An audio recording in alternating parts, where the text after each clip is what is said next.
Dobrodošli u srpski svet Dragoslava Bokana.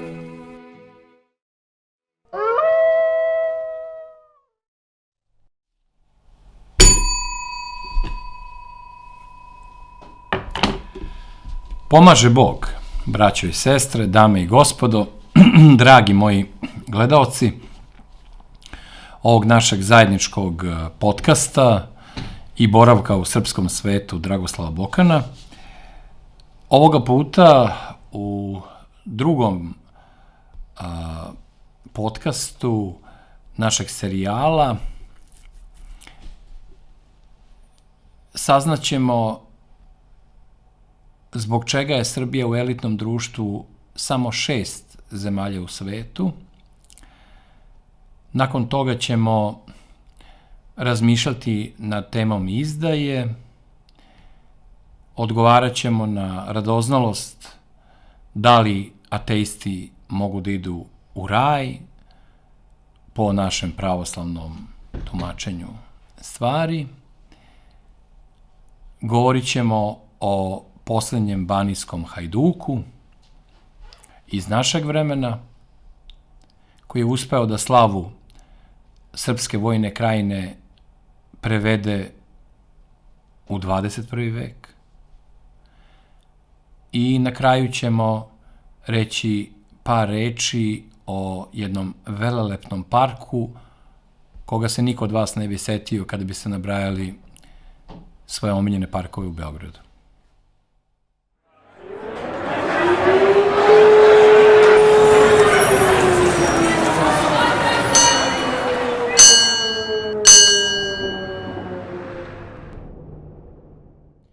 Mi često imamo osjećaj da među zemljama Europske unije nema puno razlike i da je reč o jednoj razrađenoj šemi, o nekom stereotipu u kome se samo menjaju birokrate koji glume političare i koji u vreme svojih mandata izgovaraju ono što im se kaže i od njih ne možemo očekivati nikakvu vest ili novost o kojoj bi mogli da malo ozbiljnije razgovaramo. Pa to jeste i nije tako.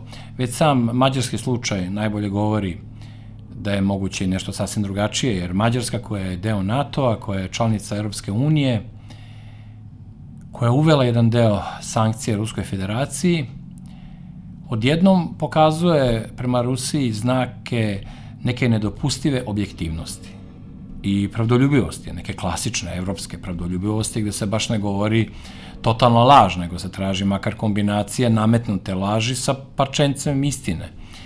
S druge strane, odnos Mađarske prema Srbiji, nakon svega i u odnosu Evropske unije i NATO-a prema Srbiji, ali i u odnosu Mađarske prema Srbiji još od ugarskih vremena pa do skoro, ničim mi se obećavale da se može izroditi nešto tako neobično što liči na pravo međunarodno prijateljstvo, pa čak i bratstvo između dve zemlje.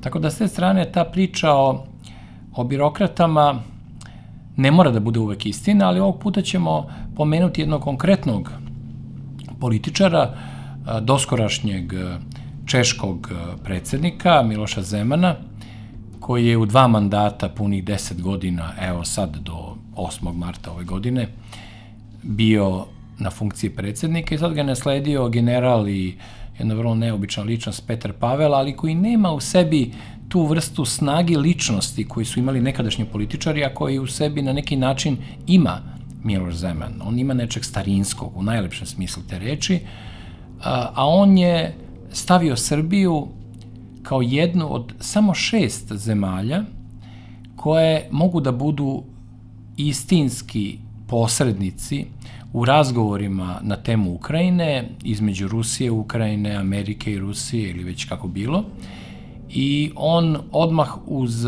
Kinu, Tursku, Izrael, Austriju i Mađarsku stavlja Srbiju.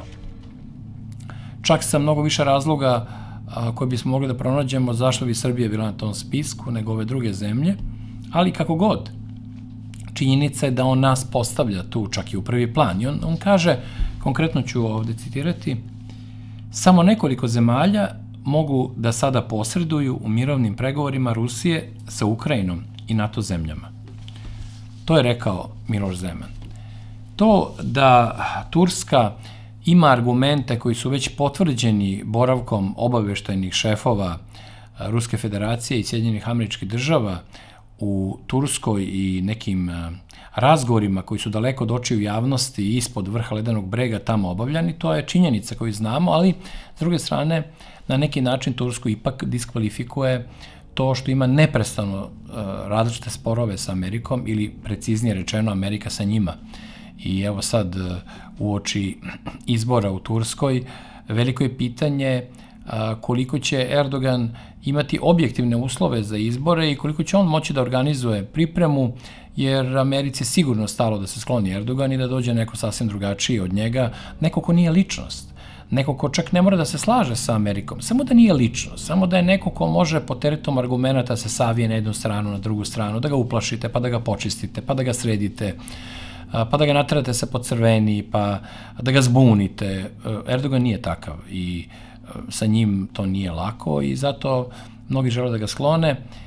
A kažem, Turska ima taj problem što ima to duplo dno i dvostruke standarde u odnosu Amerike sa Turskom, a opet s druge strane sa Rusijom postoji taj spor oko istočnog pitanja, to je ključ ruske geopolitike, to je izlazak na Bosfor i pitanje Carigrada, to je Istanbula, tako da s te strane iza svih mogućih prijateljskih razgovora i dogovora preteći stoji to večno vekovno pitanje jednog ključnog spora između dve evroazijske imperije, a to su Rusija i Turska. Tako da eto, toliko o Turskoj. Kada je reč o Kini, ona je predaleko.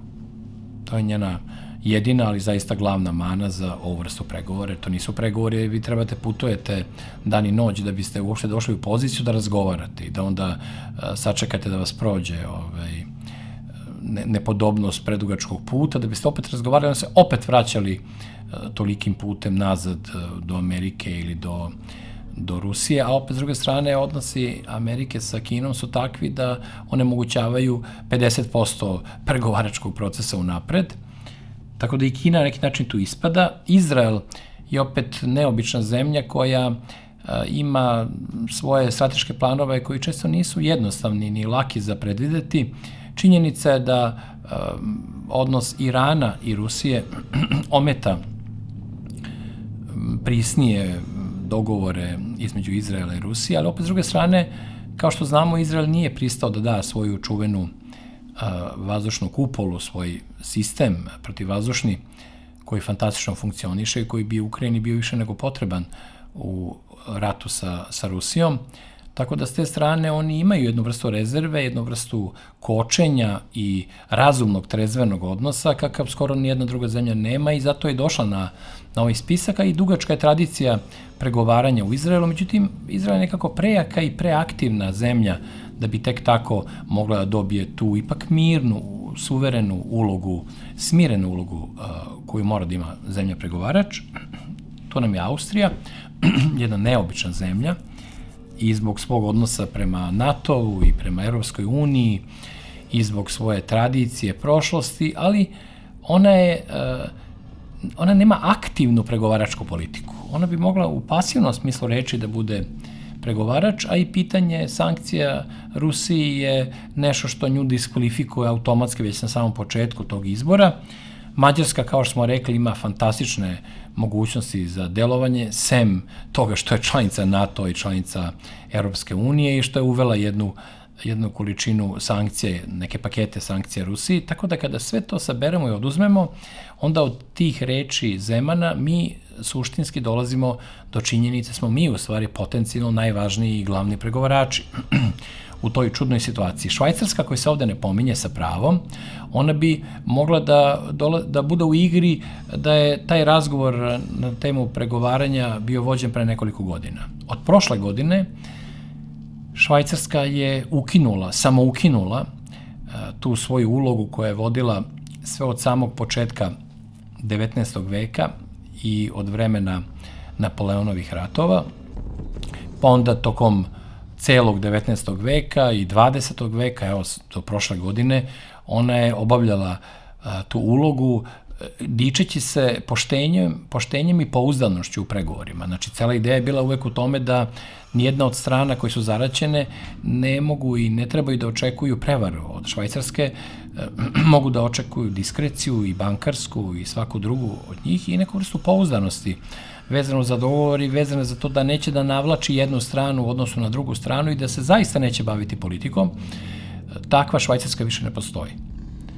Tako da, sa te strane i ove zemlje koje je nabrojao Zeman i Švajcarska koja je nekada bila, sve one se poklanjaju pred Srbijom i sklanjaju se jer ne mogu da izdrže trku sa nama. Sad samo je stvar u tome da mi pažljivom državnom politikom i delikatnim ponašanjem naših diplomata da uspemo da disproporciju između odnosa našeg naroda prema Rusiji i Americi ublažimo veštim potezima naše države. Naime, narod naš je, da ne kažem nije 100%, ali skoro 100%, bar onaj deo koji pripada srpskom narodu u Srbiji, ja mislim da je tu zaista skoro 100% ljudi, što na strani Rusije, što protiv Amerike, što za promenu unipolarnog u multipolarni svet, što za oslobađanje čovečanstva od jezivih pritisaka LGBT agende i svega onoga što ide uz to i mi, da skratimo, smo kao narod na strani Rusije.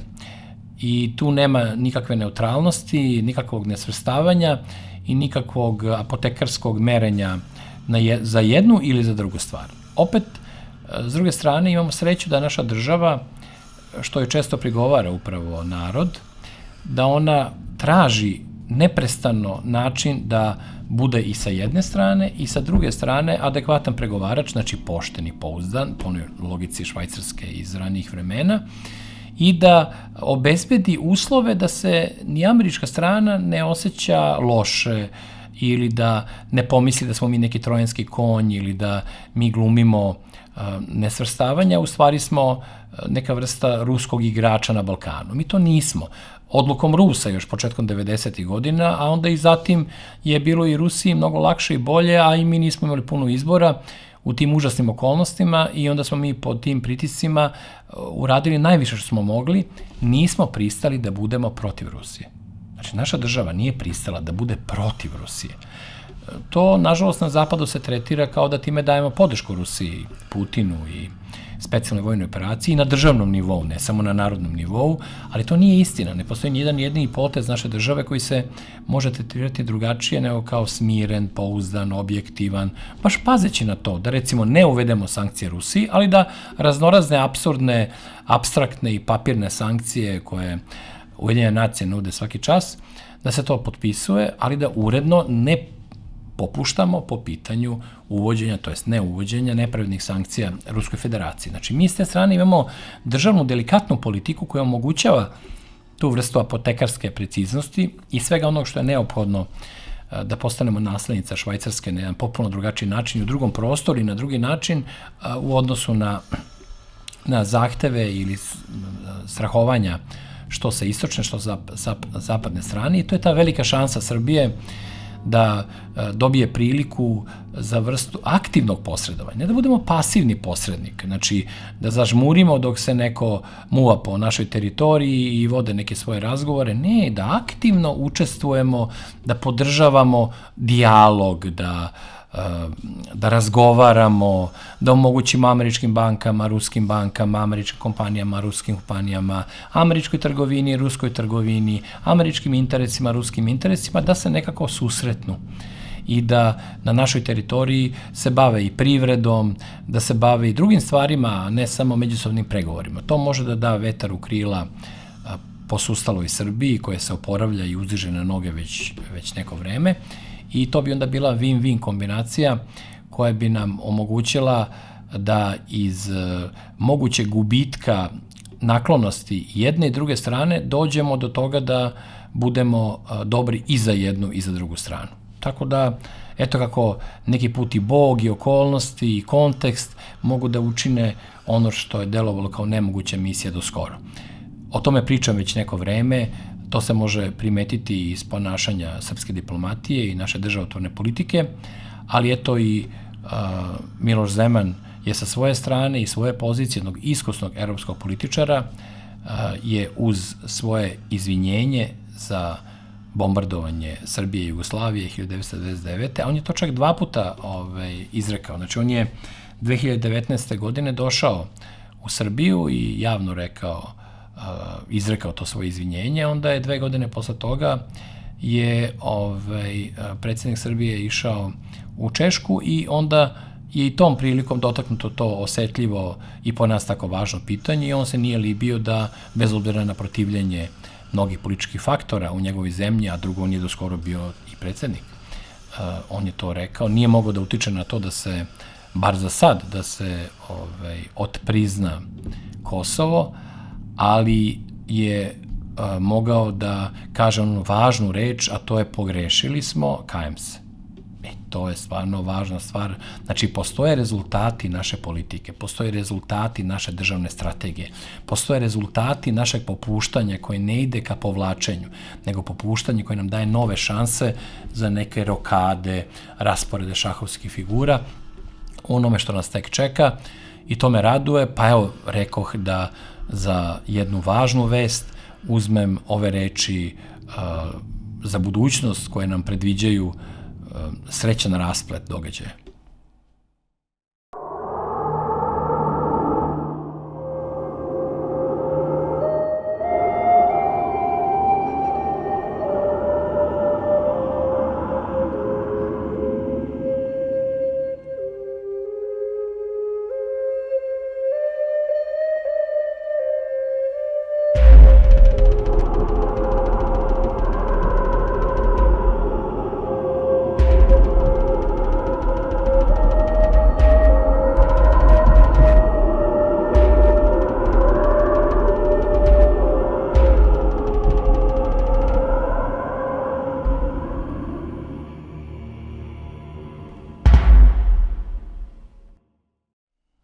Naš pojmovnik koji se zove Na putu pobede nastavljamo razmišljanjem na jednu važnu temu i još važniju čudno radioaktivnu reč izdaja.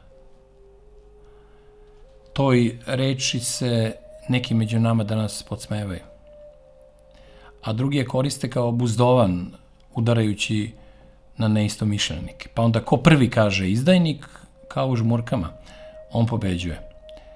Reč je o jednoj veoma kompleksnoj reči i pojmu koji je izgubio, pre nekoliko stotina godina izgubio onu snagu koju je zaista nekada imao, a to je vezano za oblik narodnog organizovanja. Naime, kad je narod bio u zajednici, onda je ta zajednica imala čvrste veze, kao u vreme zadruge još pre toga ili onog klasičnog patrijarhalnog društva, plemena. U tom smislu ta čvrstina zajednice čini da bilo ko ruši pravila zajednice i onemogućava njeno funkcionisanje, biva najstrožije kažnjen i udaljen iz nje. Uostalom, sama činjenica da je tada bio potreban i blagoslov od oca ili domaćina, ne samo od sveštenika ili episkopa, svedoči o gotovo sakralnom značaju tih odnosa unutar porodice ili drugih zajednica. Zajednica je vremenom, posebno posle Francuske revolucije i tih velikih događaja, zamenjena izrazom društvo. Znači, ako je ovo prvo zajednica, taj Gemeinschaft, a Gesellschaft kao društvo, je nešto sasvim drugačije. Društvo je jedna mehanička forma. To je nešto što postoji i u prirodi, što neki put više liči neku vrstu ekonomskog posredovanja između ortaka ili hijerarhijski organizovanih službenika u nekoj firmi. Tako da u društvu ne može da bude istinske izdaje. zato što nije zasnovan na tim sakralnim odnosima date reči, položene zakletve, odnosa oca koji je gospodar porodice ili majke koja usmerava svoju kćerku na bespogovoran način.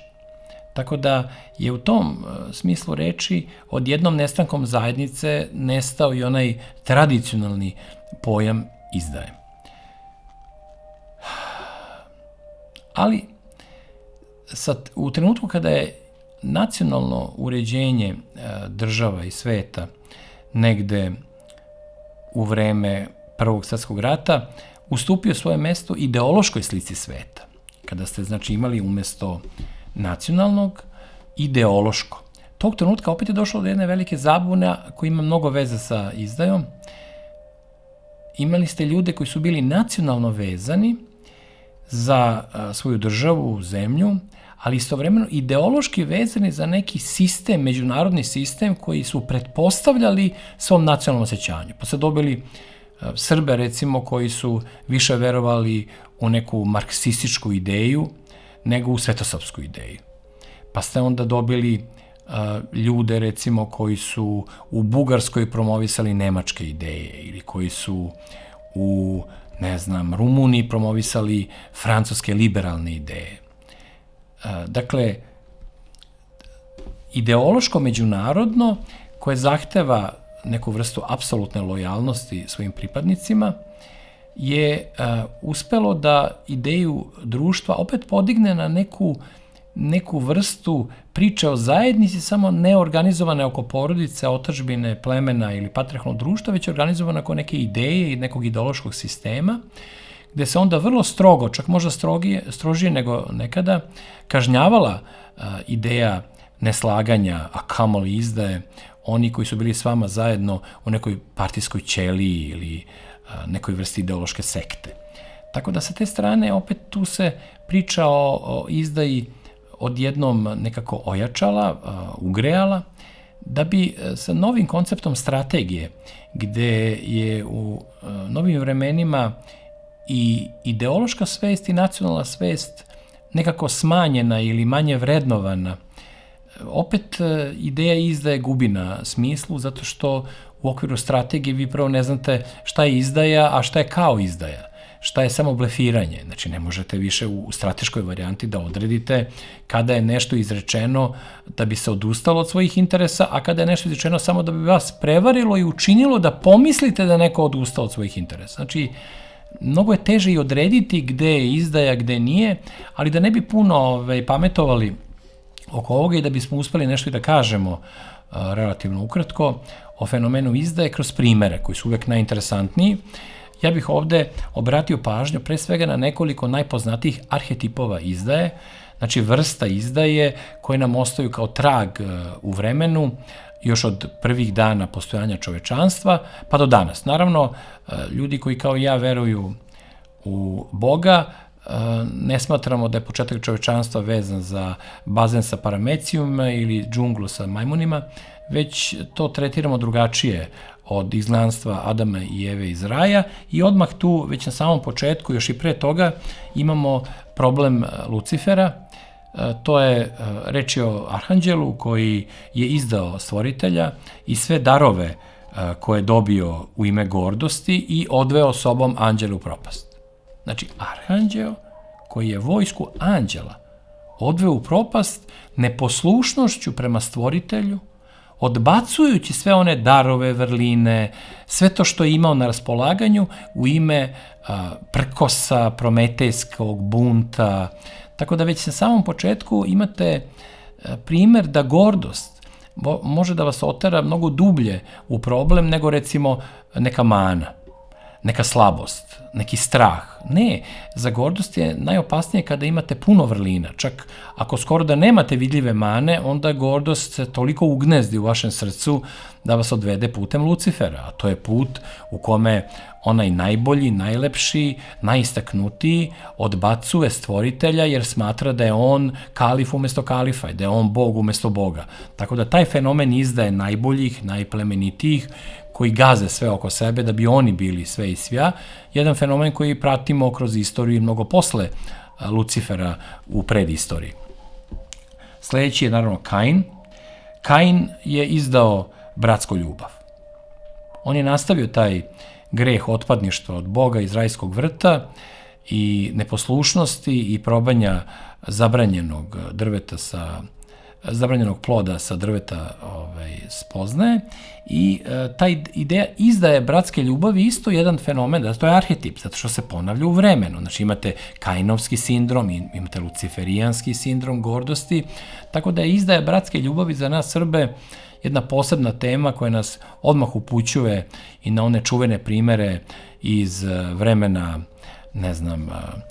sukoba Vukana i Stefana, Nemanjinih sinova, ili nas vuče ka sukobu između sinova Lazara, kneza Lazara, ili nas podsjeća na onaj nedostatak bratske ljubavi između Srba koji su bile pristalice dinastije Obrenović i dinastije Karađorđević i tako nizom taj nedostatak bratske ljubavi koji se pretvori u bratsku omrazu. Jednu čuvenu rečenicu, niko vam tako duboko neće zariti nož kao brat rođeni, je nešto što je isto opasno, važno i moramo da imamo na umu i taj arhetip kainovski.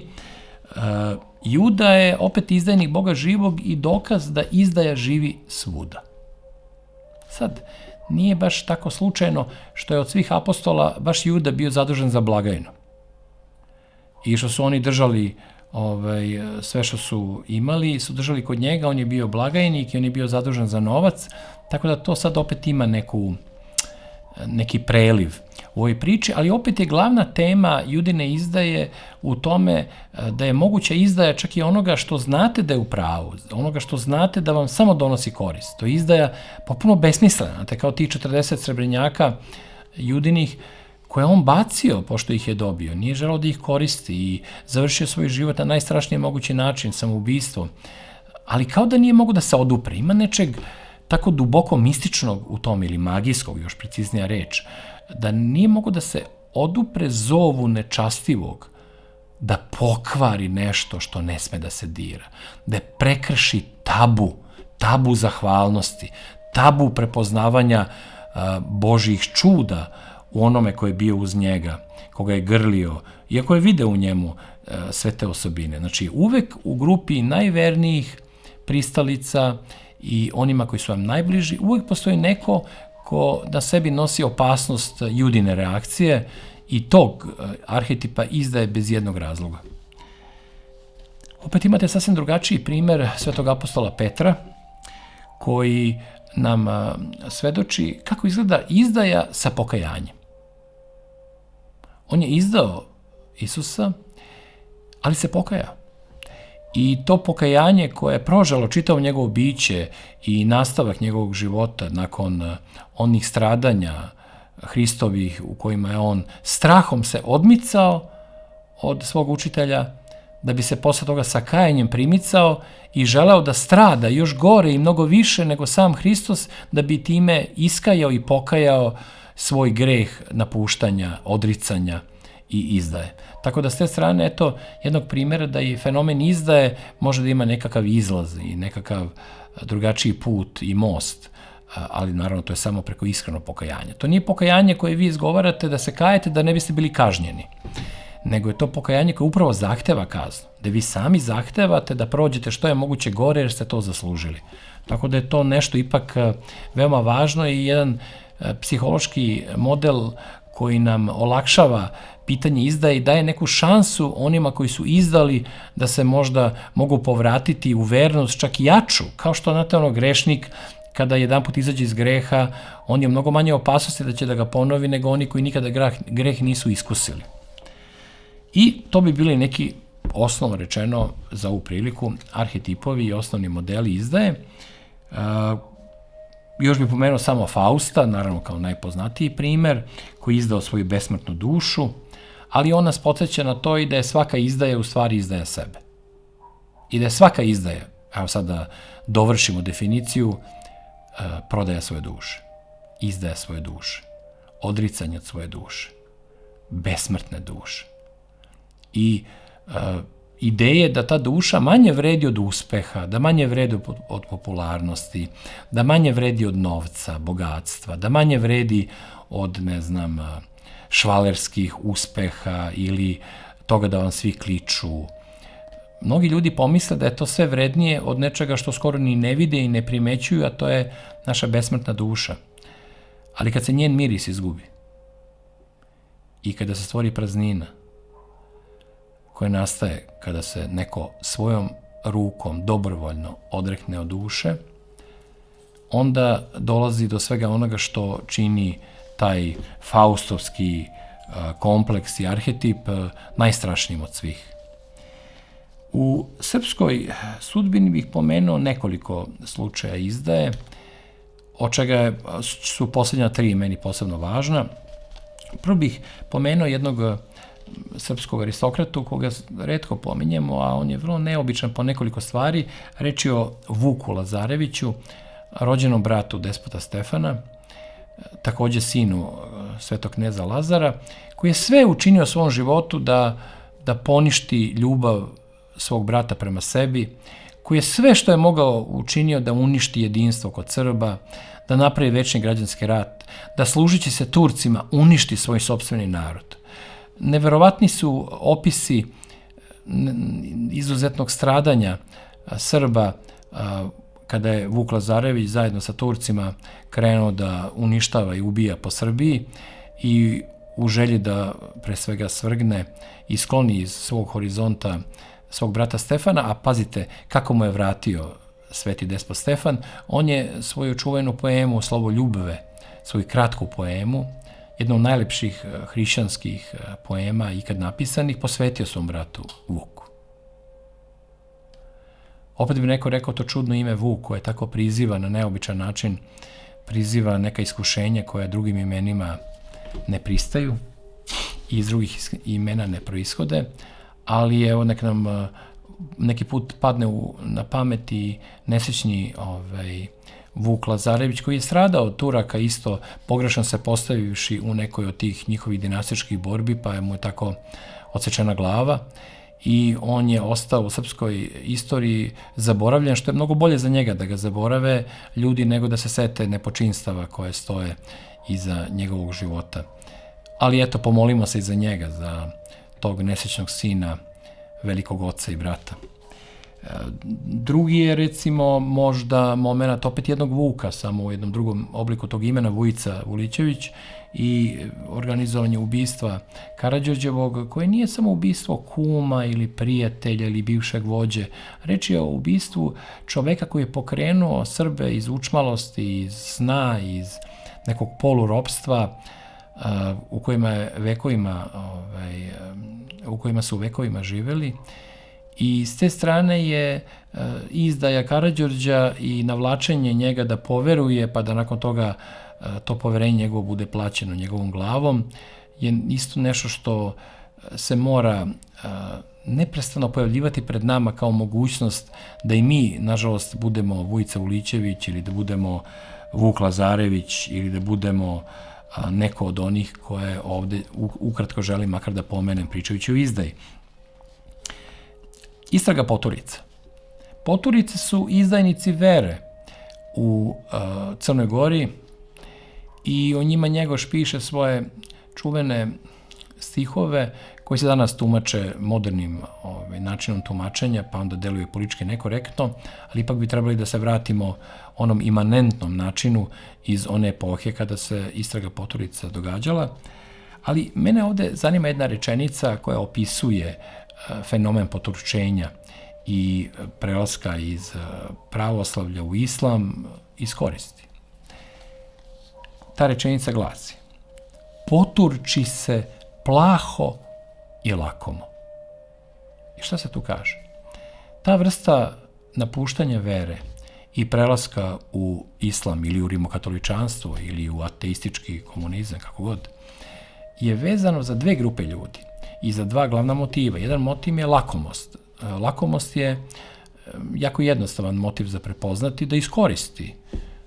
Vi pređete u drugu varijantu života i to je očigledno bilo karakteristično za one koji su izgubili veru. Znate, kada neko izgubi veru, onda će lako da je promeni, jer mu ništa ne vredi. To je kao da ne koristite neki predmet u kući i onda vas neko pita hoćeš da prodaš to ili da ga promeniš. Naravno da hoću, zato što ga ne koristim i ne vidim nikakav značaj od njega. Upakovan je odavno i rashodovan.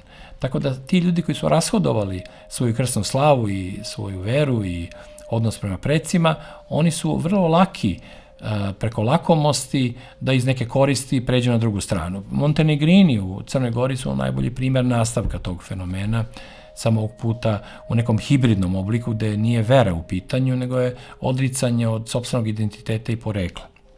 Ali drugi motiv je jako interesantan i retko se pominje. Plaho. Znači plahost, ljutnja, inat, prkos.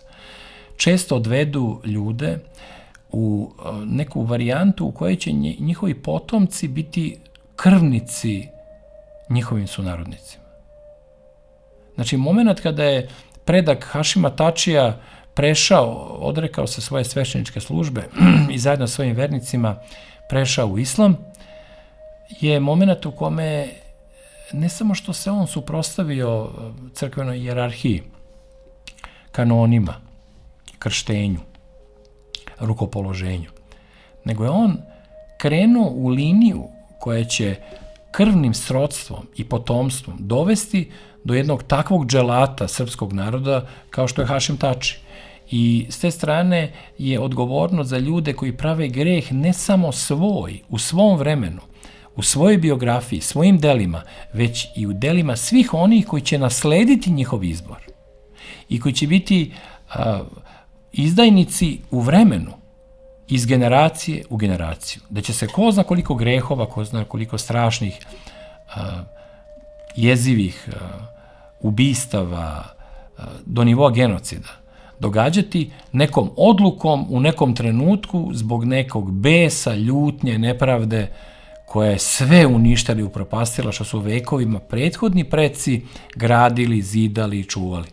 Tako da taj trenutak u kome vas neko naljuti, da iz psiholoških razloga izdate nešto što je mnogo važnije i veće od emocija ili od vašeg trenutnog osjećanja, to je nešto što je fenomen modernog vremena, ali vidimo već da je polovinom 19. veka to već bilo u igri. Tako da ti plahi i lakomi koji se daju poturčiti postoji i danas kao što su postojali tada i nadamo se da će ih biti sve manje. Sad dolazimo do jedne veoma, veoma interesantne osobe, jednog čudnog fenomena, možda najgoreg Srbina svih vremena. Uostalom, njegov nadimak Srbožder će najbolje definisati problem sa njim. Jovan Damjanić, koji se potpisivao kasnije kao Janoš, je bio Srbin sa Banije.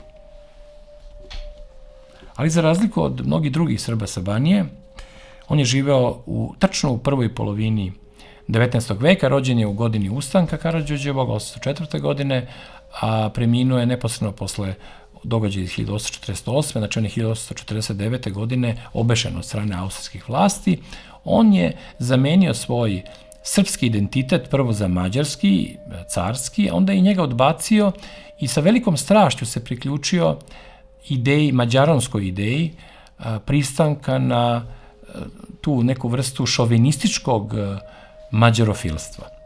I on je od čoveka koji je sve bacio na tu jednu kartu mađarsku, odjednom postao čovek koji je projavio jednu neobičnu mržnju. On nije zaboravio Srbe kad ih je napustio. On se njih sećao i dao onu čuvenu izjavu da želi da pobije sve Srbe na ovom svetu, a kad ostane samo on kao poslednji Srbin da ubije i sebe i da Srba više nema. Ali pazite, reč je čoveku koji je napredovao, koji je bio general mađarske vojske, koji je jedan od njihovih najvećih heroja iz vremena tog ustanka, koji ima svoje škole u Mađarskoj dan danas, koji ima ulice, spomenike, koji je bio oženjen Emilijom Milkom Čarnojević, koja je bila potomak brata patrijarha Arsenija Čarnojevića iz ugledne porodice, a ona sama je bila sestra Petra Čarnojevića, jednog od najznačajnijih političara polovine 19. veka u celom tom prostoru Austro-Ugarske. Znači, jedna ugledna srpska porodica koja je izrodila jednog čoveka koji je bio kao zver. Lep, naočit, visok, surov, brutalan, i to posebno prema Srbima. Pošto su u tom sukobu iz 1848. godine Srbi pristali na austrijsku stranu, a nakon razočarenja u pregovore sa Mađarima, jer su Mađari išli ka logici stvaranja te dvojne monarhije Austro-Ugarske i nije im padalo na pamet da razmišljaju o pravima Srba, i samim tim to još više potvrđuje neobičnost sadašnjih bratskih srpsko-mađarskih odnosa, kada već imamo toliko primera u kontri ovom sadašnjem stanju. Jedan od tih primera je čovek koga oni slave, a čovek koga se svaki normalan Srbin koji je čuo za njega gadi. To je Janoš Damjanić, u stvari Jovan Damjanić, koji je izdao i svoju Baniju, koji je, evo recimo, čak jedan interesantan detalj, on recimo nije želeo da ima decu da ne bi produžavao srpsku vrstu.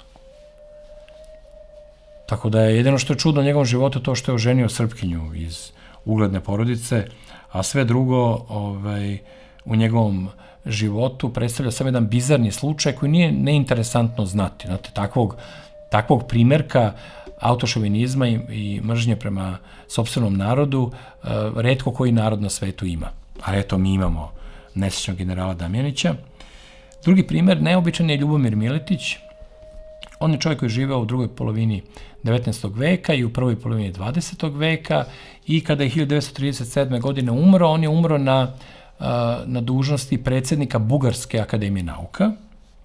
On je bio možda i vodeći bugarski naučnik, filolog, čovek ogromnog ugleda, osnivač univerziteta u Sofiji, ali on je recimo slavio čuvene srboubice bugarske komite koji su bili čuveni po zločinima nad Srbima u borbi sa Turcima, pa je onda njima posvetio vrlo važne, hvalospeve i Damjanu Gruevu i ostalima, i on je baš bio primer velikog bugaraša sa posebnom mržnjom prema Srbima, a bio je Srbin.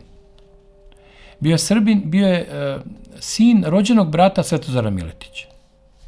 A i Svetozar Miletić, veliki srpski patriota i političar, i sam i njegov brat Đorđe i Đorđev sin, znači ovaj kome govorimo, Ljubomir Miletić, oni su svi potomci Milete koji je bio čuveni krajiški hajduk i srpski borac iz vremena turske granice, i to je u stvari neobična sudbina Miletinih potomaka, Miletića, koji su eto dali jednog fantastično značajnog predstavnika srpske nacionalne kulture i politike u vidu Svetozara Miletića, čiji spomenik krasi glavni gradski trg u Novom Sadu, i njegovog najneobičnijeg mogućeg sinovca, koga Bugari često biraju kao idealnog Bugarina svih vremena, koji ima samo jedan problem, da nije Bugarin nego Srbin. Ali eto, ima nas valjda toliko da možemo da poklanjamo i drugim narodima neke od svojih, da budemo najbolji među njima. I sada, na kraju ove lagane priče i naše šetnje kroz avenije izdaje, dolazimo do jednog neverovatnog tipa. On se zove Radomir Konstantinović, mnogi su o njemu pisali. On je čovek koji je osmislio izraz Druga Srbija i pokušao je da od tih izdajnika srpske ideje napravi nekakve plemenitaše, neku posebnu elitu. On je bio,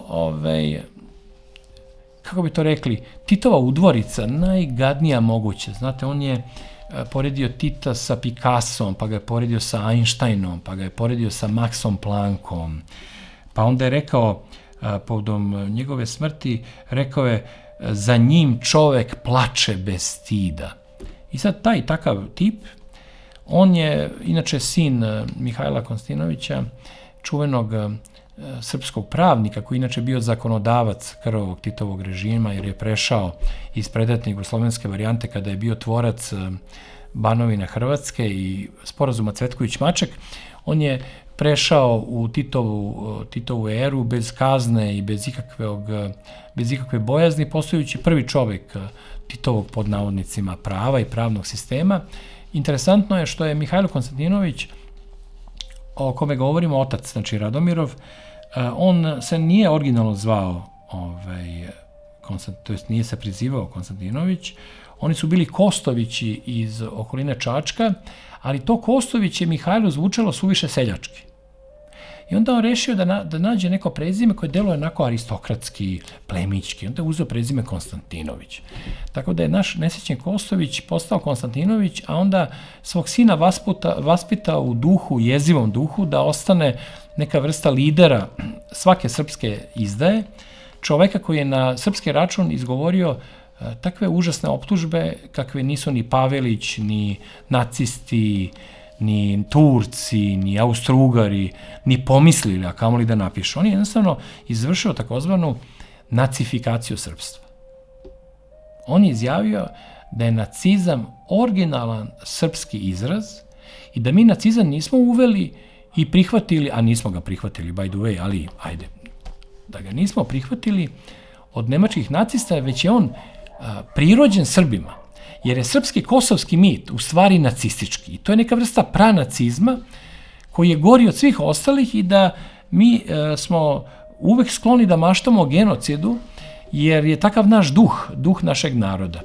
I na taj način on ne samo što je osudio naše najveće pesnike i književnike da su deo te filozofije Palanke, kako je njegova naslov čuvene knjige njegove to rekao, a on je osudio čitav niz. Ja mislim da niko normalan i talentovan u srpskom pesništvu nije to preživeo. Ismail Rakića, Crnjanskog, Dučića, Disa, Nasasijevića, on koji poredi Tita sa Einsteinom i Picassom i koji je napisao recimo zbirku eseja pod vrlo interesantnim nazivom Pentagram, ali i izgovorio to da srpski nacizam poziva na kosovski mit. On je upotrebio za nas izraz da smo mi pleme sa Musavog Balkana, da smo mi crna hronika u pokretu, da on koji je izgovarao panegirike Titu je izgovarao takve osude svega što ima veze sa srpskom tradicijom, predanjem, i on predstavlja u stvari izdajnika zaveta kroz odbacivanje nečega što bih ja nazvao duhovnom kulturom, i on umjesto duhovne kulture koju ne razume i ne voli je prešao na intelektualnu kulturu. Intelektualna kultura na apstraktan način sve tretira i vrlo lako se odriče nečega što duhovna kultura doživljava kao svoje rođeno i maternje, i tako da s te strane on u stvari pripada nečemu što bi mogli da nazovemo antisvetosavljem. Znači nešto sasvim suprotno recimo Avi Justinu i Vladici Nikolaju koji žive nešto generaciju pre njega, ali istovremeno predstavljaju taj suprotan pol, tako da su Srbi došli do vrhunca svoje svetosavske misli kroz njih dvojicu, ali i do vrhunca svoje izdajničke antisvetosavske misli kroz nesrećnog Radomira Konstantinovića, u stvari Kostovića, ali ajde da dopustimo da je njegov otac promenivši prezime i sebi i svom sinu u stvari na neki način definisao tu vrstu snobovskog prezira prema svom narodu, prema svojoj naciji, prema svojoj otadžbini i prema svemu onome što bi on trebao kao intelektualac da brani. Ta njegova filozofija Palanke, koju mnogi među poštovaocima i njega i te knjige nisu ni pročitali, ali im je dovoljan taj naslov da bi sve napadali kao palanački duh. To je namerno koristio reč Palanka, koja se više ne koristi ni u Turskoj, samo u Srbiji se koristi i neka mesta u Srbiji poput Smederevske Palanke. Drugi se zovu tako i onda tu je jedan još dublji izraz njegove mržnje, koju nije krio ni kod naslova, ni kod sadržaja, ni kod pristupa. Tako da vi kada čitate njegovu knjigu, pomislili biste da su Srbi napravili Jasenovac, pomislili biste da su Srbi krivi za genocid i da su svi Srbi živi i zdravi preživjeli 20. vek, a njihovi protivnici bili pobijeni od nas, iako istina, kao što znamo, sasvim suprotna od toga. Pusto tursko, ružno srpsko. To se izgleda nekom dopada, te knjige se njegove neprestano izdaju, on se uzdiže kao intelektualac, sve ono što je nejasno u njegovoj misli se smatra da je misaono, da je posebno misaono, i oni ljudi koji danas govore da je sramota biti Srbin su njegovi potomci učenici, oni koji pominju zveri srpske, Republiku Šumsku i sve ono što odgovara toj jezivoj slici u kojoj postoji samo jedan krivac, samo jedno zlo i samo jedna stvar koju svet treba da skloni sa lica zemlje da bi mogao normalno i srećno da živi, a to su Srbi. Nažalost, sve to je uradio čovek koji je Srbin, isto kao i ova dvojica prethodnih koje sam pominjao, koji nam ne služe na čast, ali nam zato govore koliko je važno da mi nismo pošli tim putem, da smo mi ostali na toj osnovnoj liniji našeg srpskog puta, koji su kroz vremenske oluje prtili i Sveti Sava, i Danilo II. Arhijepiskop, i Jovan Rajić, i Gavril Venclović, i barokni pesnici naši, i ljudi koji su zajedno sa Karađorđem i Milošem Obrenovićem krenuli u stvaranje srpskog društva i srpske kulture, ljudi koji su u drugoj polovini 19. veka svoje srce podelili između ljubavi prema zapadu i ljubavi prema Srbiji, Srbi koji su između dva svetska rata pokušali da ponovo obnove Svetosavlje nasuprot svim mogućim opasnostima, iskušenjima i sirenskim zovovima sa raznih strana, i Srbima koji su u vreme i komunizma i našeg doba uspeli da u sebi sačuvaju ljubav i poštovanje prema našim precima, svest o značaju te velike osmatračnice srpskog prolaza kroz vreme ka večnosti i poštovanja Svetosavskog i Kosovskog zaveta, koji su u stvari samo oličenje Novog zaveta, jedinog zaveta koje Srbi poštuju od uvek i koji nas čini onim što jesmo.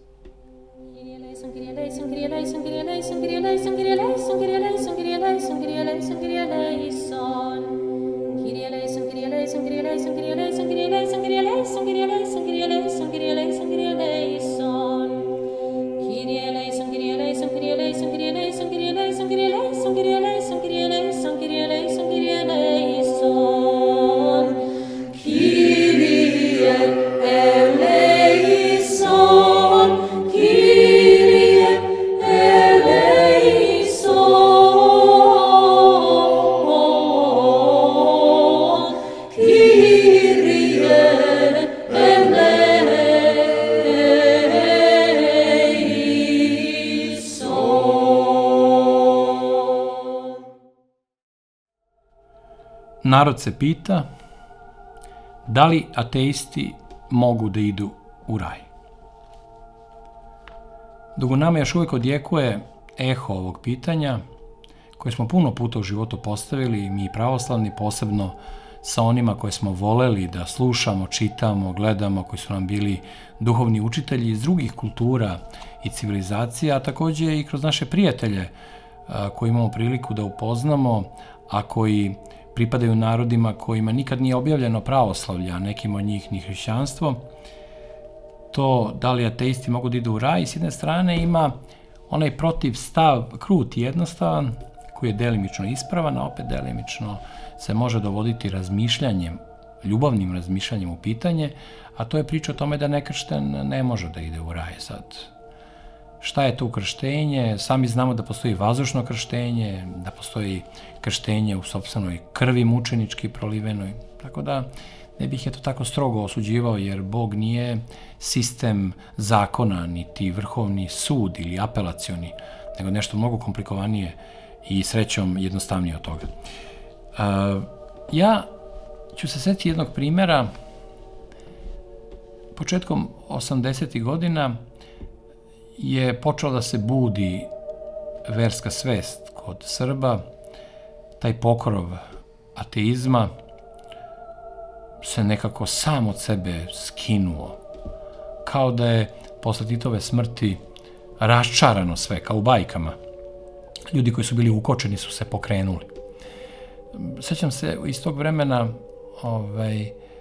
postojali su razni ruski autori, naši savremenici, koji su pisali knjige o oslobađanju od ateizma, o pronalaženju vere, i te knjige smo mi tražili, fotokopirali, pokušavali da saznamo stvari u kojima do tada nismo ni razgovarali, ni razmišljali, i kao jedno od važnih mesta za ta naša okupljanja bogotražiteljska bila je sala u Patrijaršiji. To je u samom prizemlju Patrijaršije, preko puta Saborne crkve, se nalazila sala vrlo jednostavna s nekim najjeftinijim mogućim drvenim stolicama, stolom, ali za kojim su sedeli ljudi koji su pred nama pokazivali da hrišćanstvo pravoslavno i naša teologija imaju i tekako argumenata za razgovor sa nama mladim, zainteresovanim za neke nove horizonte koji neće biti usko vezani samo za politiku, ekonomiju, istoriju i društvo, već će nas duhovno podići na nivo večnih pitanja o smislu života, pre svega o odnosu prema grehu i smrti. I najinteresantniji od tih predavača bio je sigurno vladika Atanasije Jevtić, ali iz te faze posebno. On je tada bio vedar, večno nasmejan, uvijek okružen decom kojima je svirao na onom listu. To nikad pre toga nisam ni video da neko tako lepo odsvira čitavu melodiju na jednom običnom tek ubranom listu pred decom koji su oduševljeno pratile te njegove improvizovane ulične koncerte. I on pun znanja, obrazovanja, neke neobične vedrine koje nažalost vremenom počeo da gubi, potpuno daleko od ovoga sveta, politike i svega onoga što je moglo da spusti te njegove misli na zemlju. On je tamo jednom prilikom nama držao predavanje o Alberu Camusu, govorio o filozofiji apsurda i na kraju postavio jedno pitanje koga se ja sećam dan danas i čak ću ga vama ispovediti. On je rekao, da li mi možemo da sa sigurnošću znamo koga će Bog prihvatiti, a koga neće u rajsko naselje? I onda kao primer, ilustraciju tog pitanja izrekao jednu rečenicu. Rekao je da, recimo, proučavajući Camusa, je on shvatio da je Camus toliko strasno, iskreno tražio Boga.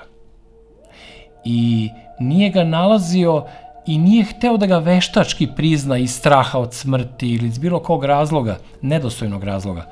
On je zaista tražio istinu i pokušavao da istinom dođe do vere i svojim sopstvenim osjećanjem i da kada oseti veru, da je onda ispovedi i da je brani. Ali, nažalost, saobraćajna nesreća, suviše kratak život u kome je mnogo toga postigao, ali eto nije uspeo da nađe veru i učinio da to njegovo traganje bude naglo prekinuto. I tada je vladika Atanasije, tada jeromonah Atanasije, doktor Atanasije, rekao, ja sam lično ubeđen da je Camus završio u raju. Da je njegova ogromna čežnja za Gospodom uticala na to da dođe tamo za čim je čeznuo, a nije nikako nalazio to što je tako uporno, tako strasno, tako iskreno, do srca iskreno tražio. Tako da on bi recimo odgovorio na moje pitanje da li ateisti mogu da idu u raj. Da, kroz jedan konkretan primer, jednog konkretnog, vrlo neobičnog ateistu, kao što je bio Camus.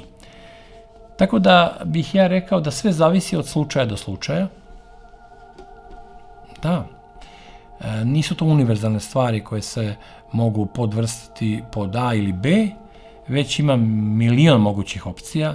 Znači ima ljudi sa hrišćanskim vrlinama, pravim, autentičnim, retkim vrlinama, ali koji nisu vaspitani hrišćanski i nemaju hrišćansku svest.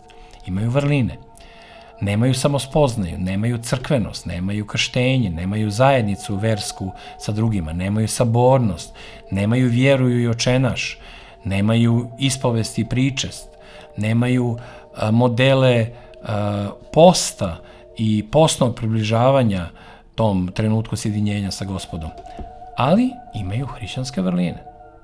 Nemojmo nikada podcenjivati one ljude koji u sebi nose stroge zahteve prema sebi, a mnogo manje stroge prema drugima, a uz to i ljubav prema tim drugima koje ne osuđuju. Za razliku od moralista koji su antihrišćani u hrišćanskoj formi, u hrišćanskoj odeždi i u hrišćanskom obliku, moralisti, njih prepoznate po tome što oni greh vide samo u drugom. Ima ona čuvena rečenica iz modernog vremena oko Sartrovska, to je pakao, to su drugi. Pakao, to su drugi. I taj pogled na druge upravo dovodi do jednog jezivog zaključka i posledice da takozvani dobri hrišćani sa uživanjem i sladostrašću razmišljaju o mukama kroz koje prolaze oni koji su otišli u pakao. Kakva je to logika, gde je tu vrlina, gde je tu hrišćanska ljubav, gde je vera i gde je nada. Tako da sa te strane, kogod sadistički uživa u tome što će neko manje dobar, manje savršen od njega otići u pakao, a on naravno zna se gde on može jedino da ode, predstavlja tog neobičnog moralističkog malograđanina, jednog od onih na koje su i Baudelaire, i Oscar Wilde, i toliki veliki pesni, Rimbaud, i toliki veliki pesnici potrage za gospodom, o kojima sam ja pisao u mojoj knjizi Ognjeni ljiljani. To su ljiljani koji mirišu duhovnim mirisom, ali gore u vatri, jer ne mogu da osete sopstveni miris i traže nemoguće. Sve ispod Božjeg im je malo, sve ispod prave ljubavi, ispod prave umetnosti je za njih suviše nisko. I ti ognjeni ljiljani koji žive tako izgorevajući sami sebe, oni su ti koji tragaju za istinom. I kada primete porculanskog Hrista, kada primete laž u ime Hristovo, oni je razbijaju. Ne razbijaju oni Hristovu skulpturu ili lik. Oni razbijaju lažnu sliku Hrista. Oni razbijaju imitaciju hristolikosti. Oni izvrgavaju ruglu malograđansko iživljavanje u formi hrišćanstva i osudu drugih i samo drugih koji su za sve krivi, imaju najgore moguće osobine, ali eto, mi smo tako i iznad njih. Tako da sa te strane gledano, vrlo je važno da stvari uvek pogledamo sa zadrškom. Znači, ako imamo nekog koga napadaju za antihrišćanstvo, čak i satanizam, moramo da se zapitamo da li on možda napada lažno hrišćanstvo. Da li je on protivnik pseudohrišćanstva, a ne hrišćanstva. I onda se njegov navodni satanizam vrlo brzo pretvara u njegovu bogotražiteljsku crtu gde ne dopušta da lažne stvari glume prave stvari i da laži glume istinu. Tako da sa te strane nije važno samo nominalna vera. Ne treba podcenjivati veru. Ne. Ali nominalna vera je odavno dobila svoj naziv u Bibliji, a to je vera okrečenih grobova. Dobro okrečenih, pravilno okrečenih, ali grobova, u kojima nema trunke živosti, trunke bića, ne samo nadvremenosti, nego ni vremenitosti, ne samo posle smrtnog života, nego i do smrtnog života, pred smrtnog života. To je neka vrsta odustajanja od izbora, jer vi u izboru između dobra i zla tragate za dobrim. A ne gledate ispred sebe kao magarac i govorite o dobru, a ne osjećate dobro. I niste ga izabrali u odnosu na zlo, nego vi ne gledate ni da postoji dobro i zlo, nego vi nešto proglasite za dobro, idete tim putem kao kroz neki tunel i to ne može dobro da se završi. Bez slobode nema ničega. Tako da ti okrečeni grobovi, nažalost, često vode svoje vlasnike u mnogo gori predeo nego što je onaj koji je dočekao Baudelaira ili Camilla. Tako da, eto, sad da krenemo iz te fusnote u to da opet ne zaboravimo da mnogo šta u slučaju spasenja zavisi od takozvanih zastupničkih molitvi. Od toga ko i kako se moli za nekoga. Znači, te zastupničke molitve i crkve i prijatelja se često vadi duša iz tame. Ne kaže se slučajno pomolite se za mene, dok smo živi još i grešni i tragamo za podrškom drugih u sabornosti. Gde nas nekoliko crkva, ne samo jedan. Otud da ukratko skratim jedno drugo pitanje kome ćemo kasnije da govorimo, a tome da li je moguće prići Bogu bez crkve, bez tog posrednika koji nam ne treba. Mislim, ne može se sam doći do zajednice. A odnos sa Bogom traži zajednicu. Pa nije slučajno zašto mi imamo veru Svete Trojice. Pravoslavno hrišćanstvo nije obična monoteistička religija. Sveta Trojica su nešto veoma komplikovano što običan um ne može da razume tek tako i zato je potrebna visoka teologija iz vizantijskih vremena, rafinovana, koja traga za nijansama, gde se stvari ne mogu govoriti na Tarzan engleskom. Znači, nešto veoma, veoma drugačije i komplikovano i te zastupničke molitve za nas ili za nekoga mogu da pomognu. Pa nismo mi slučajno se zakucali u mesto gde se pale sveće, gde god odemo, da bi palili sveće za svoje bližnje i najdraže i ne stoje slučajno ljudi uplakani kraj tih sveća da bi se sećali nekoga, nego da bi aktivno učestvovali u njegovom posmrtnom životu, tražeći od njega da se moli za nas, ali istovremeno boreći se za to da i naša molitva pomogne sa te strane, za taj izlazak iz tame. Bog sigurno želi da se svi spasu. Mi smo svi njegova čeda. On želi da se mi svi spasimo i nikada neće prestati da to želi i nema ljutnje Božje za to što se mi molimo za nekog nedostojnog. Ne postoji nedostojan za molitvu. Molitvom najgoreg pretvaramo manje lošeg, dobrog u boljeg, boljeg u mnogo boljeg. Molitva ne može nikada da naudi. Pa ona čuvena zapovest, molite se za neprijatelje svoje, između ostalog je izrečena da bismo se naučili smislu molitve, putevima molitve, pravcu molitve, da bismo naučili kako da ispalimo tu strelu ljubavi iz svog tobolca. Na koji način? Ako nas uči Gospod da se molimo za neprijatelje svoje, ne za one s kojima se ne slažemo, ne za protivnike, nego za neprijatelje svoje, to treba da nam objasni koliko je važno smirenje. Vi kad vidite da neko psuje nekoga u ime hrišćanstva, a protiv nekoga ko nije dovoljno hrišćanin po njemu, vi odmah znajte da Hristos ne obitava na tom mestu. Psovka, to vam je kao napalm koji ruši i sagoreva sve ispred sebe. Gde je tu smirenje? Pa ne možete vi u svađi da nađete istinu. Zato postoji jedna mala oaza, zove se politika, u kojoj ljudi mogu da uđu, proborave neko vreme dok im ne postane neizdrživo i onda izađu iz tog prostora. I onda udahnu svež vazduh. Vazduh duhovnosti, vazduh smisla, vazduh gde govorite ono što mislite, vazduh dijaloga kakav vodite sa Bogom na ispovesti. To je ta čudna tajna i zbog toga je ta molitva u kojoj nema antimolitve. Mi nemamo nikakav način da kao hrišćani se molimo za nečiju propast, za nečije stradanje, da koristimo neke crne sveće ili obrnute sveće ili da tragamo za nekim ritualima kako da nekog pogodimo svojom molitvom, pseudomolitvom Bogu, da taj neko strada. To ne postoji u pravoslavlju i hrišćanstvu i samim tim nema tog izbacivanja ljubavi, izbacivanja nade za nekoga da će putem pokajanja da priđe k nama ostalima. Nije slučajno zašto je Gospod upravo pokajanog razbojnika uveo u raj, prvog, pre svih proroka. Pokajanog razbojnika. A mi ne znamo koje je razbojništvo bilo i koliko je bilo strašno.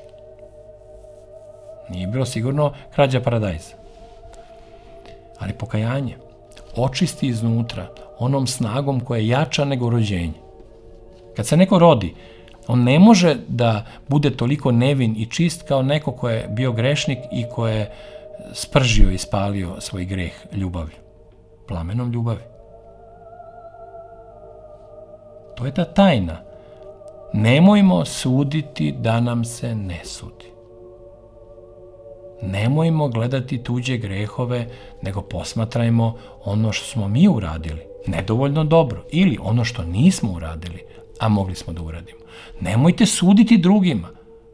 Ogledalo iskustva, ličnog iskustva pravo ispred sebe. I putem suza, putem ispovesti, putem pokajanja, putem sumnje u to da li smo bili dovoljno dobri, imali dovoljno ljubavi, dovoljno vere i dovoljno nade. To je put hrišćanina. Tako hrišćanin napreduje. I samo tako možemo da dođemo do prostora gde molitvom i za ateistu, i za protivnika, pa eto čak i za neprijatelja, možemo da želimo da nam se neko vrati i da se neko vrati istini. Postoji jedno čuveno mesto iz druge knjige Mojsijeve gde u Starom Zavetu Mojsije direktno kaže Bogu, kada shvati da on namerava da kazni njegove grešne sunarodnike, on kaže jednu neverovatnu rečenicu. Kaže otprilike, ako li im nećeš oprostiti grehe, izbriši me iz knjige živih. Ne želi milost ako oni ne dobiju milost. Ta drskost prema Gospodu iz ljubavi je ne samo dopuštena, nego je prouznela Mojsija do mesta koje on zauzima u čitavoj duhovnoj hijerarhiji Starog i Novog Zaveta. Ako li im nećeš oprostiti grehe, izbriši me iz knjige.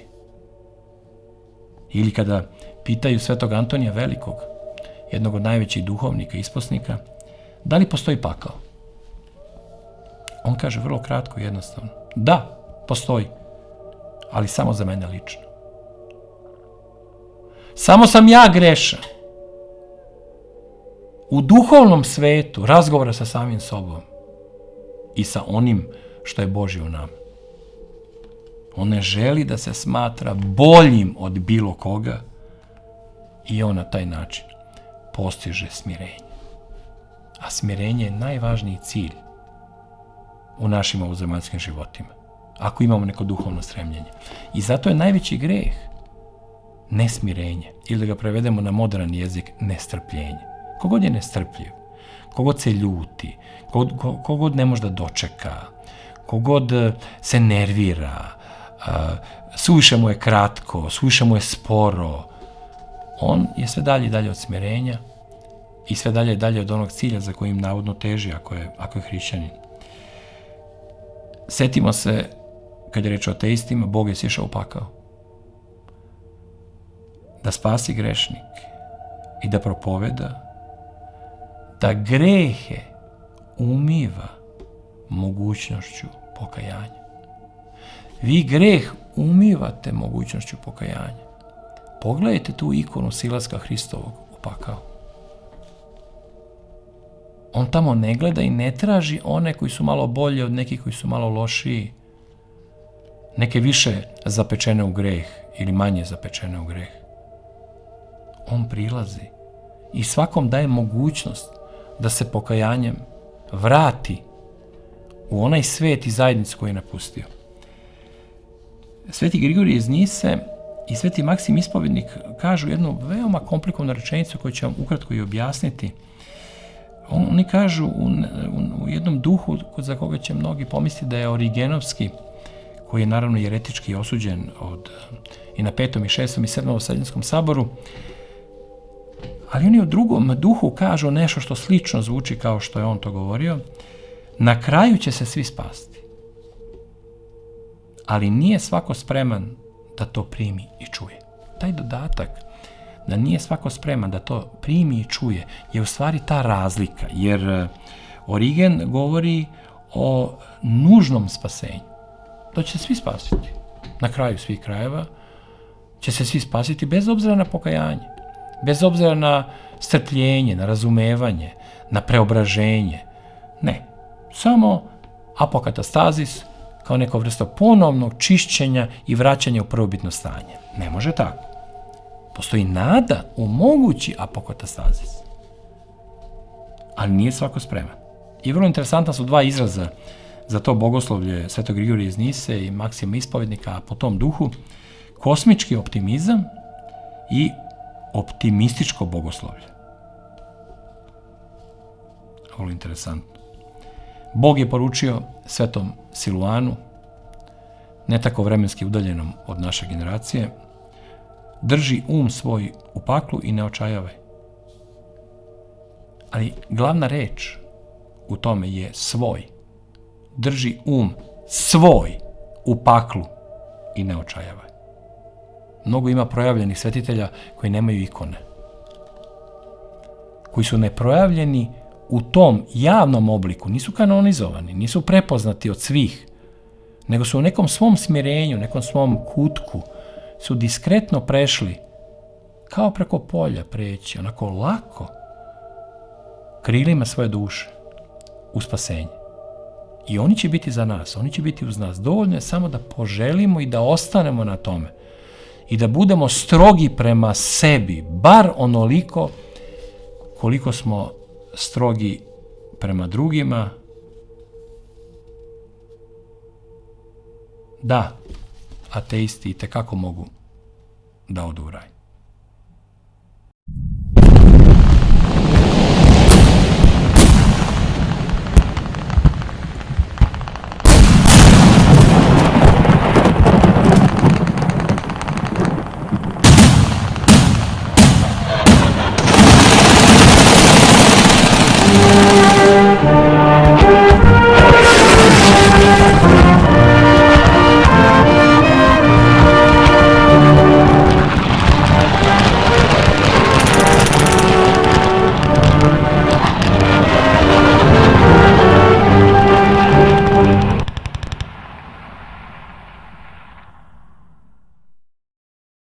Srpski vijenac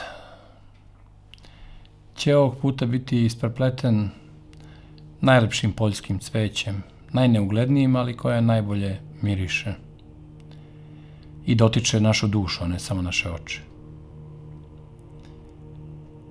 Svi se sećamo onih neobičnih vesti o japanskom vojniku koji su pronašli ne znam koliko decenija posle završetka Drugog svetskog rata i koji žive u toj džungli ne znajući da je rat završen. I nije hteo da priđe svojim spasiocima, misleći da su neprijatelji ili izdajnici, sve dok mu nisu doveli njegovog komandira iz rata, koji mu je polako, razložno objasnio da je rat odavno završen, da je Japan kapitulirao, na što on nije hteo da pristani, da poveruje da je moguće da je Japan kapitulirao. I onda se priključio ostalima i nastavio da živi u tom miru kapitulacije, a do tada živio u nekoj čudnoj slobodi usred džungle. To je sloboda od neznanja o kapitulaciji. Imamo primer, još jedan koji ima veze sa ovim o čemu ću sad razgovarati sa vama.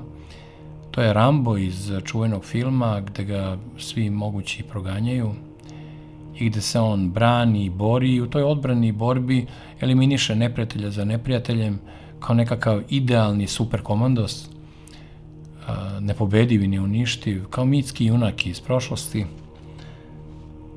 Imamo primer komita srpskih iz vremena rata sa Turcima, sa samog kraja 19. veka, početka 20. veka, kada su mladi srpski oficiri iz Kraljevine Srbije dolazili presvučeni u komitsku odeću sa noževima i puškama i onda se do smrti često borili hrabro, bez mogućnosti predaje, bez milosti ni za njih ni za protivnike i tako ovenčali slavom onu borbu koju su hajduci nekada davno vodili na isti takav način, a bez ikakve pomoći. Znači, ako ih bilo ko uhvati, može da ih ubije i da ih osudi, a da oni ne mogu da se pozovu ni na jedan zakon, ni na kako pravo. Isto tako ste imali i primer onih četničkih komandosa koji su ratovali sa Titovim komunistima nakon Drugog svjetskog rata, kada su odavno svi odložili oružje ili bili već streljani iz tih antikomunističkih vojski. I oni su izdržali, mnogi od njih dosta dugo, boreći se u najneverovatnijim okolnostima. Pazite, noć, nikog oko vas, nijednog prijatelja, svaki atak je sumnjiv. Svi su onako na kraju stradali tako što ih je neko izdao vremenom. Znači, vernost vremenom popušta, nažalost. U sledećoj epizodi našeg serijala, podcast serijala, ću govoriti o jednom takvom heroju. Ali da se vratimo na našeg junaka, on to zaslužuje. To je čovek koji je sve ovo o čemu pričamo, nastavak borbe nakon završenog rata, sam protiv svih, okružen neprijateljima, pokazao nedaleko od nas. Nedaleko od nas. Naime, kada su srpske kolone krenule iz Krajine u avgustu i kada su i vojnici i civili napuštali teritorije gde smo vekovima živeli, mi Krajišnici, moj otac je iz Like, moja mama je sa Banije, tada je jedan čovek rešio da ne ode, da ne popusti, da se ne preda. Imao je nekakav osjećaj, ako se on preda, kao da je sve gotovo, kao da se preda unazad i u ime predaka tih krajiških graničara iz Vojne krajine Austrijske i svih oni koji su vekovima pokazivali hrabrost, koji su se divili čak i neprijatelji. Odjednom, jedna velika, pokisla gomila dečaka, devojčica, civila, vojnika u raščupanim uniformama, idu traktorima i kolima, lagano, trpeći udarce, avionske rafale, ubistva i poniženi polaze ka Republici Srpskoj i ka Srbiji, a jedan čovek, zapamtite, zvao se Živko Korać. Jedan čovek, Banijac, Srbin sa Banije. Usamljeni hajduk koji nije hteo da se povuče sa ostalim. Nije hteo da se preda. On odlazi kod svoje dece, svoje porodice u izbegličkoj koloni i kaže sledeću rečenicu: vi idite, a ja ne dam svoju kuću i svoju zemlju. Zagrlio se sa svojim sinom Dušanom i ćerkom Natašom. Okrenuo se kao onim kaubojskim filmovima sa Shaneom i nestao u šumi. Otišao je u šumu i u legendu u uniformi Vojske Republike Srpske Krajine, koja je nestala zajedno sa tom zmijolikom, kolonom tuge i nesreće. I samo on se vratio, on sam, armija, čovek armije, se vratio da pokaže da se može i protiv točka sudbine, da se može i protiv istorije, da se može i protiv NATO saveznika hrvatskih, da se može i protiv svega onoga što je hrvatska armija u tom trenutku predstavljala. Vratio se prvo u svoje rodno selo, tamo zatekao iskasapljene leševe staraca i starica, kao u Drugom svetskom ratu. Tu se prekrstio, pomolio i otišao u Banijsku šumu. I onda, pazite ovo, 5,5 godina, 2000 dana i noći, on je čuvao svoju slobodu, sam protiv svih. Gonili su ga policijska interventna, specijalne policijske trupe, vojska, lovci sa psima, helikopteri. Potera za njim je trajala doslovno 5,5 godina. I oni 5,5 godina nisu uspeli da ulove, uhvate tog jednog Srbina koji im je prekosio. I pokazao im kako bi prošli da ima još nekoliko hiljada njegovih saboraca koji bi zajedno sa njim na terenu koji on poznavao kao svoj džep i u kome je odrastao, nastavio da se bori. Imao je ratno iskustvo, 2 puta je bio ranjavan kod Benkovca i u operaciji Koridor, preživao je oba puta. I često su oni koji su ga se sećali, mnogo posle toga, jer o njemu se pesme pevaju krajiške, govorili o tome da je on odgajen u pravoslavnom duhu i da za razliku od mnogih drugih u mestu gde je odrastao, da je on slavio slavu, išao u crkvu, molio se Bogu i bio vaspitan u tom viteškom duhu, pošto hrišćanstvo vas vaspitava u duhu junaštva i čojstva. Ne samo divlje junaštvo koje gazi protivnika, kao Tarzan kad stane nogom poput gorile nekom i onda udara u grudi svoje. Čojstvo i junaštvo. On nijednog civila nenaoružanog nije ubio za 5,5 godina. Nijednu kuću nije opljačkao. Taj detalj, recimo, mnogi preskaču kada govore o njemu, ti retki koji uopšte govore o njemu. On je u toj poteri za odbeglim četnikom, kako su oni to nazivali, uspevao u nemogućem i on bi, recimo, nestajao tamo gde su već pomislili da su ga uhvatili i okružili. I nijedanput nije želeo da pređe reku Unu i da samim tim prekine svoj problem, jer bi time prešao u Republiku Srpsku i ne bi mogli da ga gone. Potera bi morala da stane. Ne, on je uvek uporno ostajao na teritoriji Republike Srpske Krajine i tamo bio ono što je vojska Republike Srpske Krajine radila sve do avgusta 1995. godine.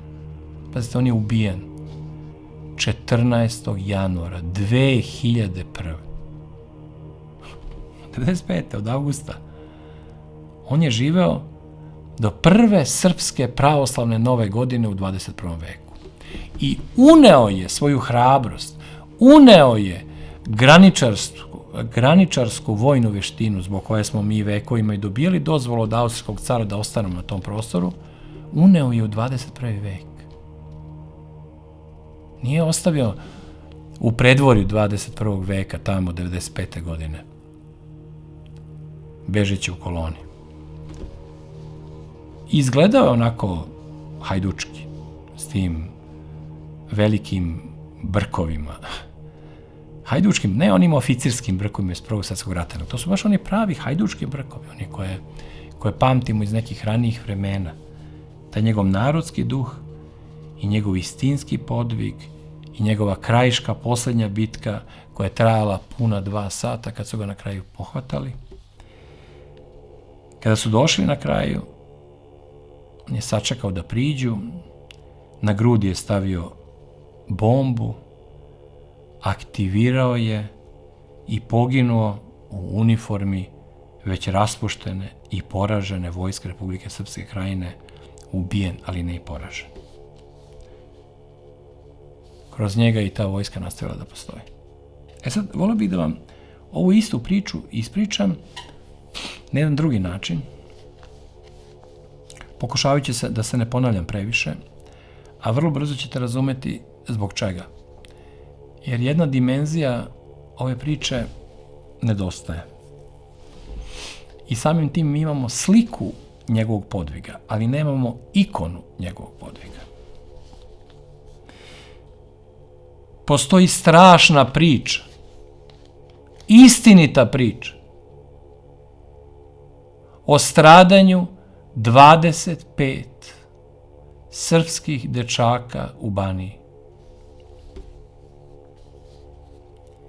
Ustaše su ih vezale žicom za senik. Postavili su im nožice u seno i čvrsto ih privezali da ne mogu da se mrdnu. A onda su upalili seno. I gorele su te nožice.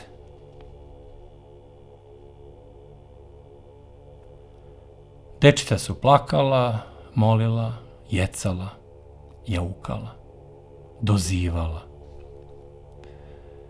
Dočekivao ih je samo smeh i radoznalost hrvatskih vojnika iz 1941.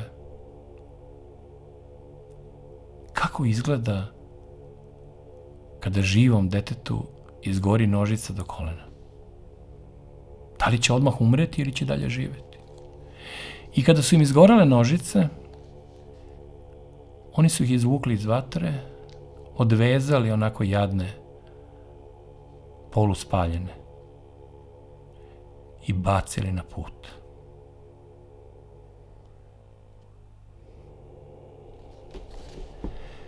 Ta dečica su puzala, jaukala i umirala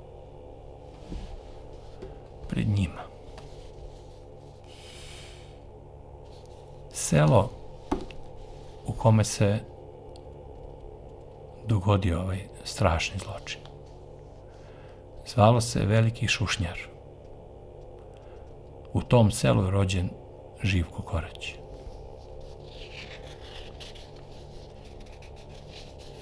Rođen je u tom selu sa tom pričom. Rođen je na Svetog Longina, kopljonošu, onog rimskog vojnika, koji je prvi posvjedočio Hristovo vaskrsenje. 29. oktobra. Nije pristao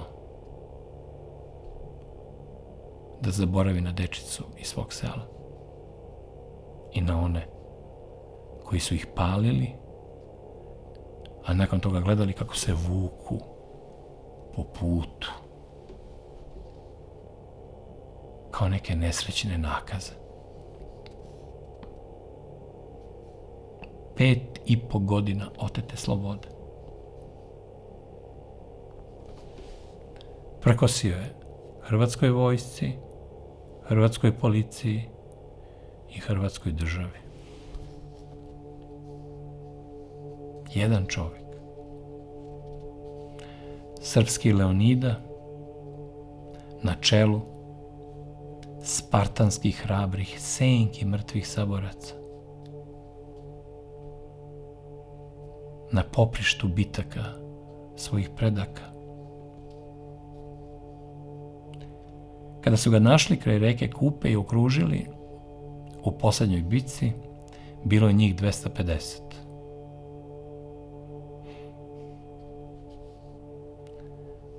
Na njega jednog. Imao je dugu bradu svih nepokorenih boraca na kraju. Banijac i Srbin, muškarac i junak, naš brat i uzor, pridružio se vitezovima Svetog kneza Lazara.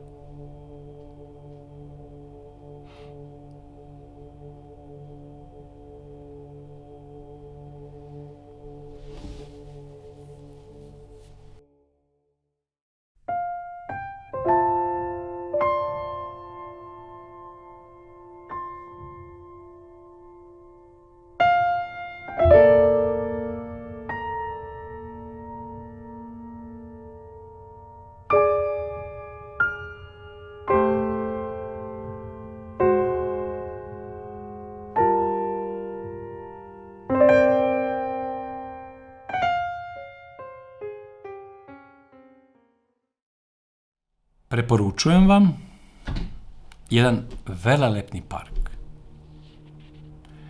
sa najlepšim šetnjama u kojima nećete angažovati samo svoje telo, već i dušu i vaš duh i osjećat ćete Srbiju u malom, na tih 30 hektara u centru Beograda. 1886. godine je obezbedio prostor za taj park dr. Vladan Đorđević, čuveni Obrenovićevac, jedan od osnivača svega što ima veze s medicinom u Srbiji. Čovek čiji je sin poginuo kao heroj, kao i mnogima u to vreme. I krajem 19. veka postojao je i konjski tramvaj na Vuču, koji je išao od tog parka do Terazija.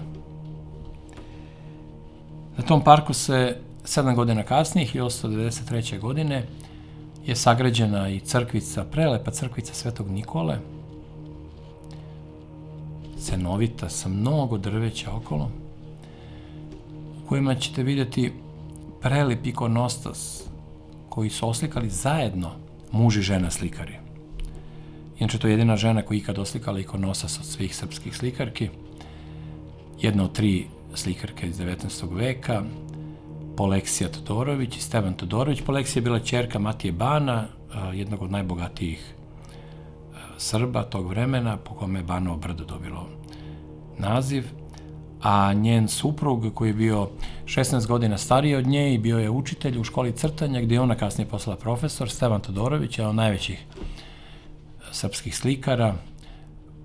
Kod mnogih čujem po onoj slici gde princ Rastko dolazi pred zidine Hilandara, ta velika slika, koji je oslikao skoro slep. I postoji priča da je on samo po osjećanju radio tu sliku i ostavivši iza sebe nešto što nije očima video, već unutrašnjim vidom. Oni su radili ikonostas za tu sliku, za tu crkvu.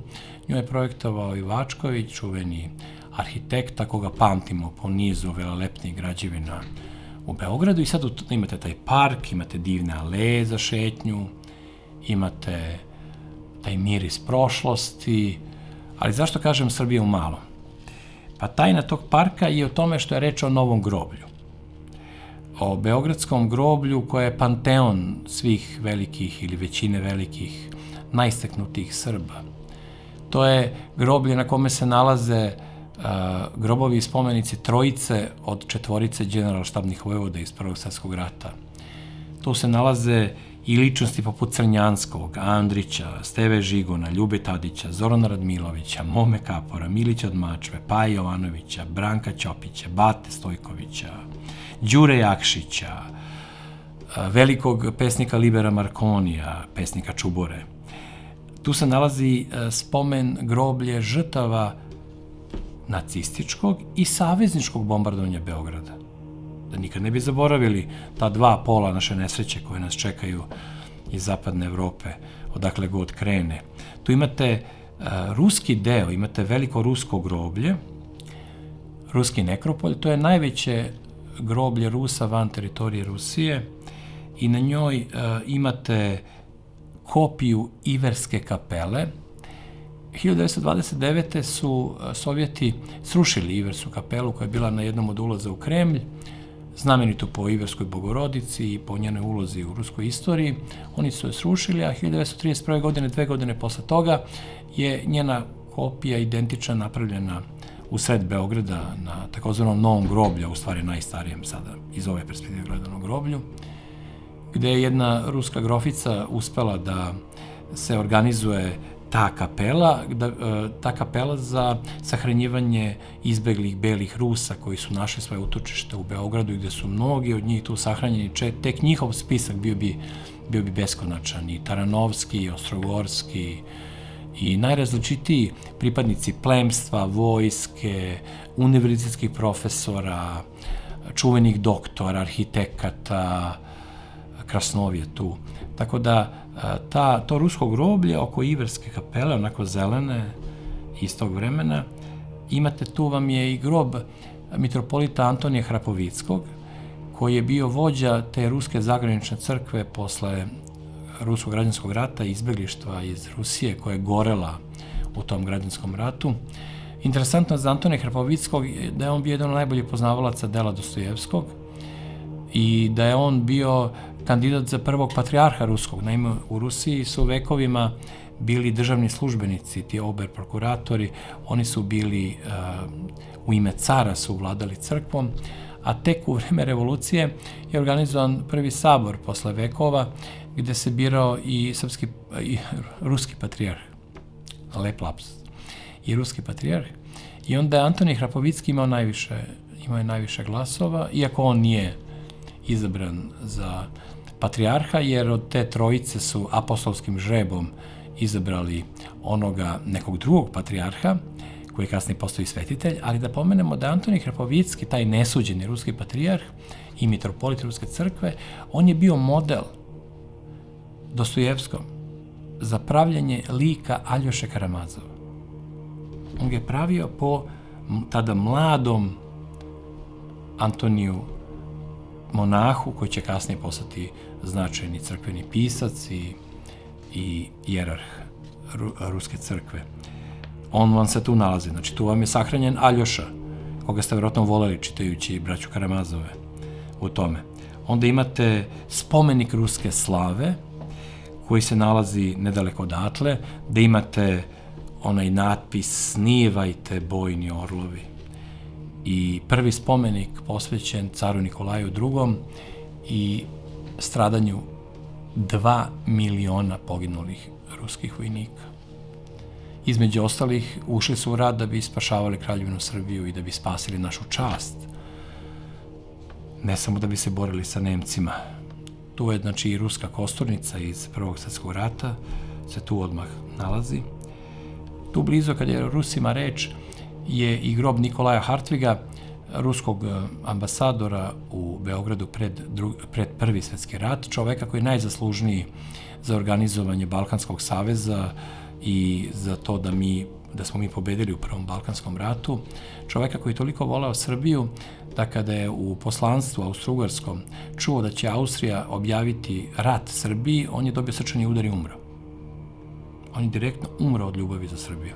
Kao što je jedan veliki srpski slikar koji je oslikao ikonostas u Sabornoj crkvi u Beogradu, kada je čuo da je ruski car umro, da je umro ruski car i on je umro od srčanog udara i tuge za ruskim carom. Tako da postoje ti neki čudni međuodnosi, samo ih treba zapamtiti, njih se setiti ponekad i shvatiti koliko su zanimljivi, duboki i reljefni odnosi i nas sa nama i Rusa sa nama.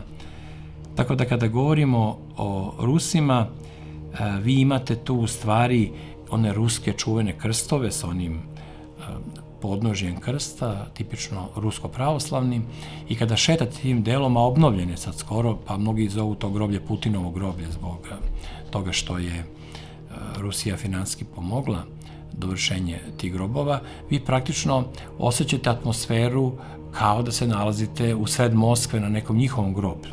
Ali to je sad ruska priča, čitava i pomen naše.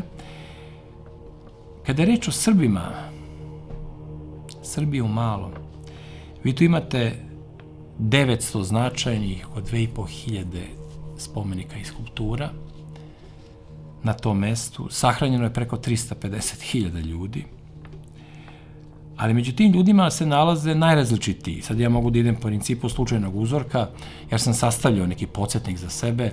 Ja sam naime od malena, neko bi rekao opsednuta, ja bih rekao zaljubljen u ta čudna mesta razgovora sa prošlošću i sa onima koji nam svojim delom svedoče o sebi. Znate, kad sretnete nekog savremenika, može da vas prevari, možda bude gori nego što zaista jeste ili bolje nego što vi mislite, ali oni su završili svoje živote i oni su nam ponudili svoje živote kao uzor modele, kao nešto što treba izbegavati ili treba tome prilaziti. Svi ti ljudi koji se tamo nalaze. I taj moj nemi razgovor sa njima, pogledom, prolazeći kraj njih, prepoznavajući ljude koje sam oduvek znao, ali nikada nisam bio na mestu koje označava njihov poslednji ukop i poslednju adresu njihovog života. Na ta mesta sam vodio svu svoju decu, imam ih 6, išli su sa mnom na groblje mog milog brata, pokojnog Aleksandra, koji je zajedno sa mnom često bio na groblju i čak kad sam išao, pohađao 1. godinu filmske režije, onda smo neke fotovežbe, prolaska kroz groblje snimali, to jest ja sam njega snimao, kako šeta dečjim grobljem. To dečje groblje, tadašnje, više ne postoji, ono je 2001. ili 2002. To je još jedna od žrtava 5. oktobarske revolucije, je iskopano. Ja sam o tome pisao u prvom broju Lepe Srbije, časopisa koji sam pokrenuo, i tu sam opisivao te grobiće sa tim tužnim slikama da ta deca nas iz večnosti gledaju pravo u oči i u melanholičnim pogledima, u tim kratkim imenima, zapisima roditelja pretužnih, u tim godinama 2, 5, 7, 9 godina njihovog kratkog života, smo imali čitavu jednu malu Srbiju iz prošlosti koja je nestala tada. Naime, buldožeri su bili tu. Ja sam gledao kako buldožeri se zabijaju u zemlju, dižu gore spomenike sa sve koščicama koje padaju i to sklanjaju sa strane da bi se napravio prostor za bogataše koji su mogli tu da kupe jednu parcelu koja je na groblju, koje je skoro popunjeno bilo. Čitav taj deo dečjeg groblja je samo prebačen na greh onih koji su tu sahranili svoje najmilije, ali na mestu gde su pre njih bila dečica. Jeste da su ta dečica bila zaboravljena. Ljudi često ne mogu da se suoče sa tim stradanjima i pokušavaju da ga zaborave. I onda ti mali grobovi ostanu zapušteni, ne obilaze se. Ali ne znam kako rešenje je postojalo, ali sigurno je svako bilo bolje od te slike buldožera sa koščicama i sa njihovim kovčežićima i tim nadgrobnim spomenicima sa slikama koje su otišle zajedno zauvek sa tim. Zadržali su nekoliko grobova na samoj ivici, po tome ćete prepoznati i po naravno seriji tih vojnički raspoređenih crnih, skupih grobnica. Na tom mestu, naša deca. Tu su vam grobovi Branka Miljkovića i Milana Rakića. Možda dvojice naših najvećih pesnika, ako po mom laganom izboru.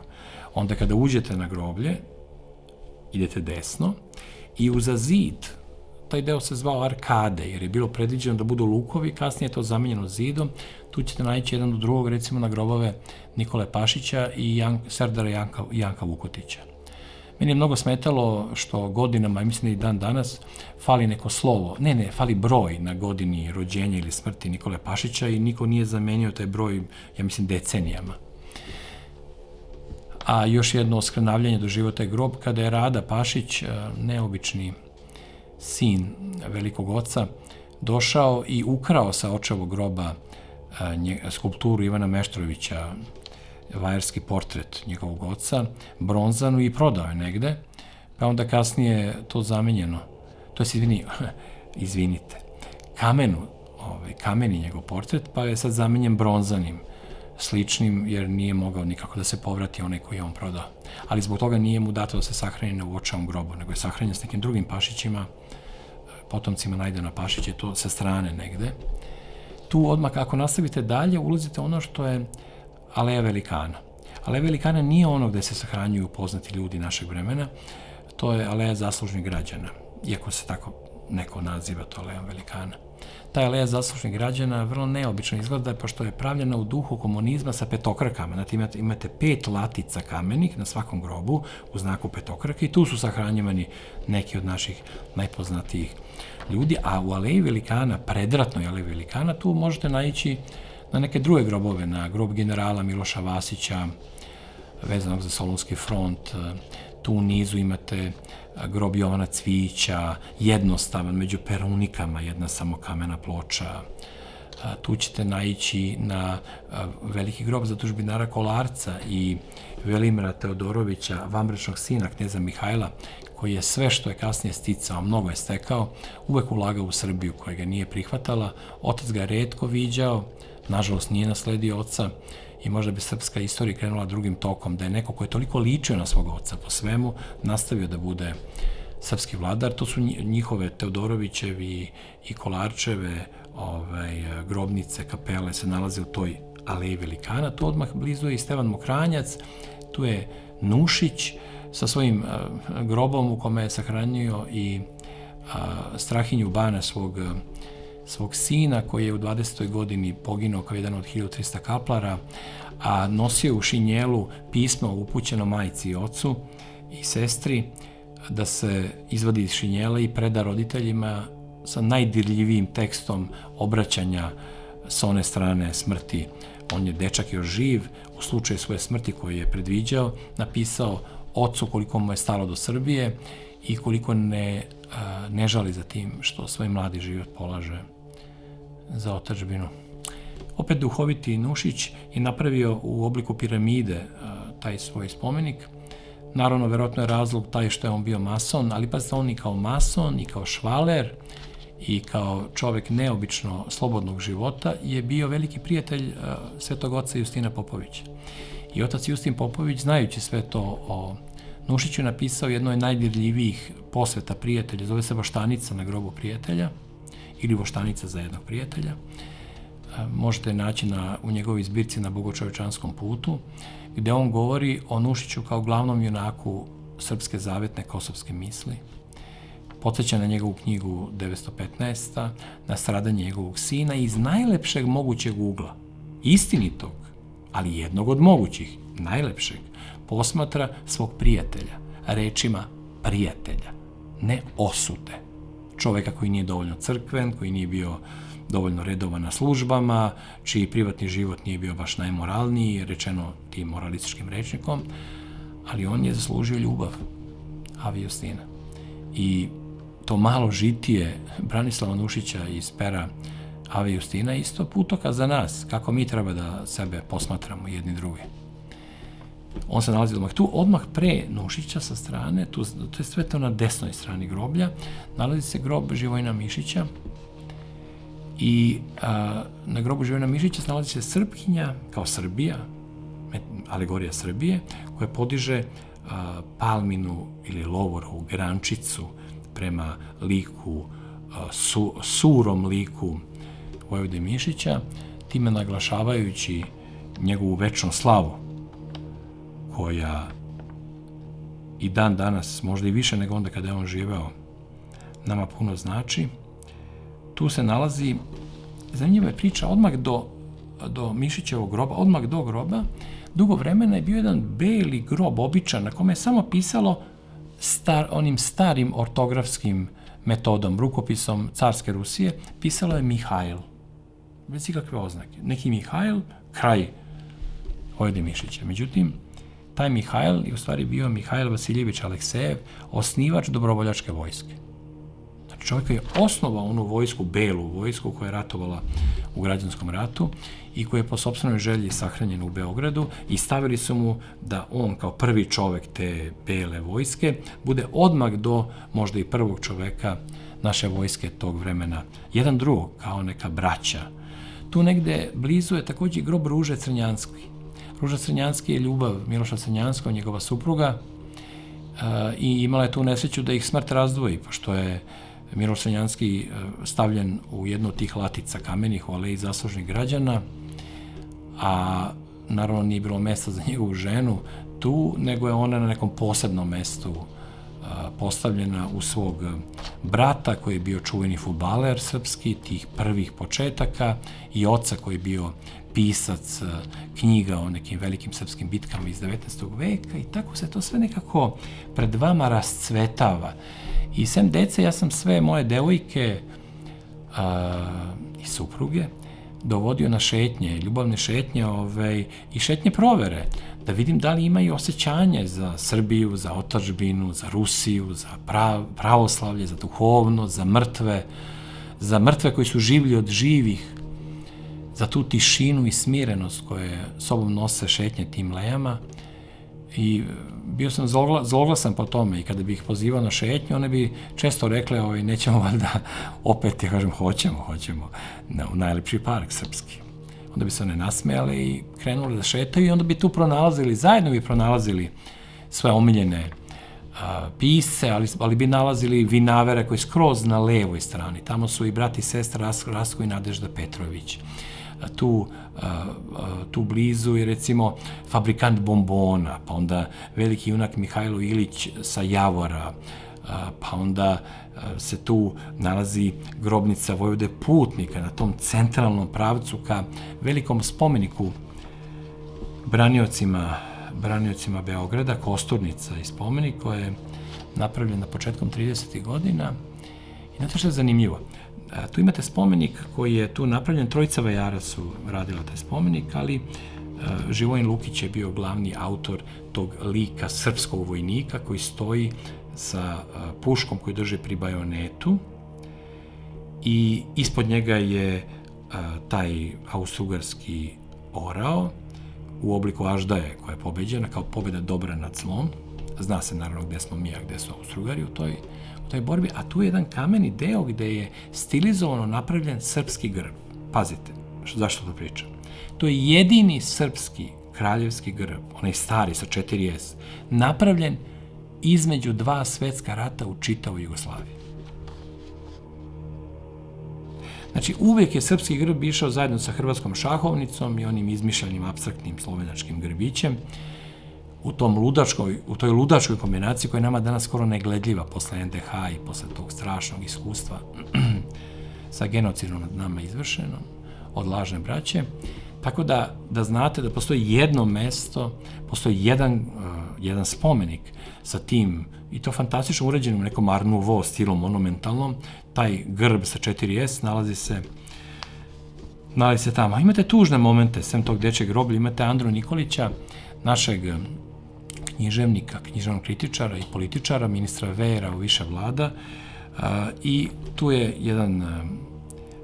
jedan prikaz lika njegovo 4 male dečice koje su preminule iste godine od difterije, a imao je i sina Dušana koji je poginuo na Suvoboru 1914. godine kao junak.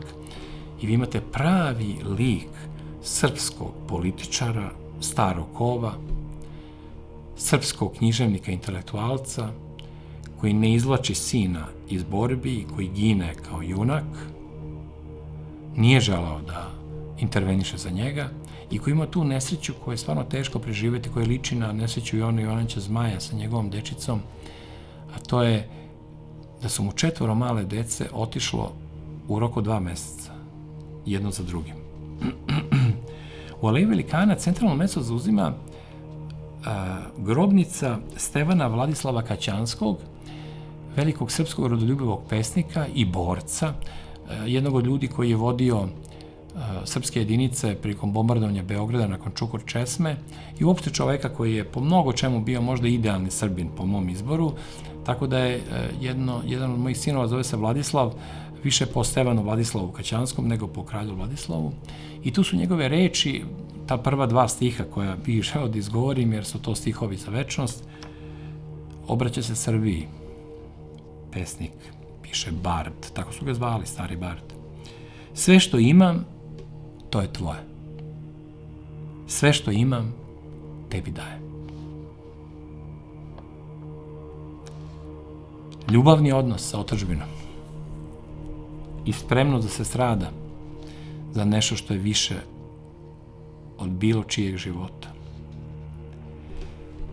Isto tako kad uđete, pa onda desno, tamo da su oni prvi, najstariji grobovi prebačeni sa Tašmajdana, Jovana Ristića, našeg velikog diplomate, pa onda Anastasa Jovanovića, dvoru upravitelja i fotografa, čijen sin Konstantin, jedan od naših najznačajnijih arhitekata, koji je napravio zgradu Narodne banke, a iza njih odmah imate jedan grob, vrlo interesantan. To je grob Tome Maksimovića, izbegličkog komesara u vladi Milana Nedića.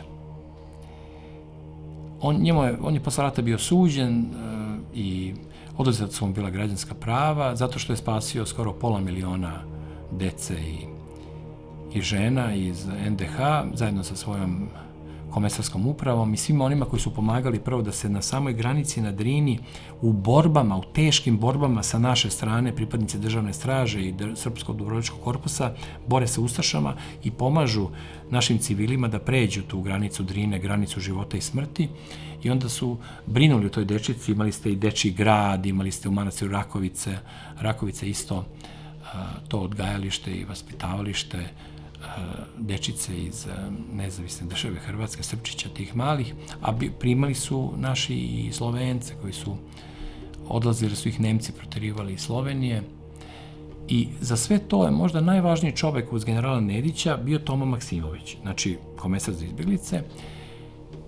Kažem vam da je nova vlast bila prema njemu toliko zahvalna da ga je otrla na robiju i oduzela mu građanska prava, ali njegovi vaspitanici, oni koje on spasio, nikad nisu zaboravili na njegov podvig. I svakog dana je neko stavljao novi cvet u njegovu ruku.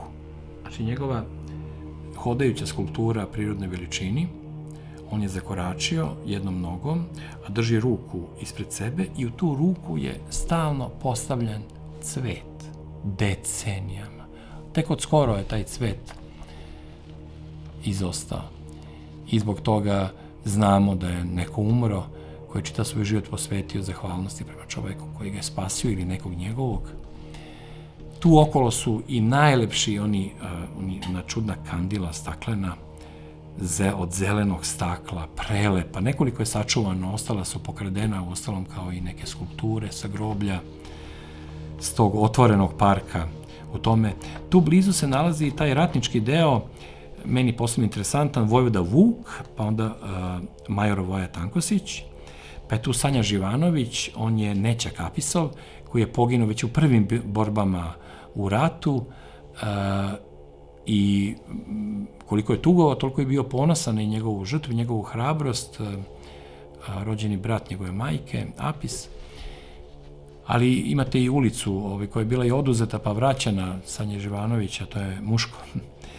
Tu je Milunka Savić, tu je general Živko Pavlović, čovek koji je osmislio sve one veličanstvene pobede u Prvom svetskom ratu, Đure Jakšić, Bora Stanković, ljudi vezani za tragične događaje oko 29. maja, tog najstrašnijeg možda dana u srpskoj istoriji, kada je uništen jedan prirodni razvoj Srbije i oterani smo u samoubilački rat, koji jeste izrodio herojima koji će nam pomoći da u večnosti imamo koga da slavimo i koga da pamtimo, ali je skoro uništio zemlju, mislim, brojem mrtvih, svaki treći čovek je bio mrtav zbog toga.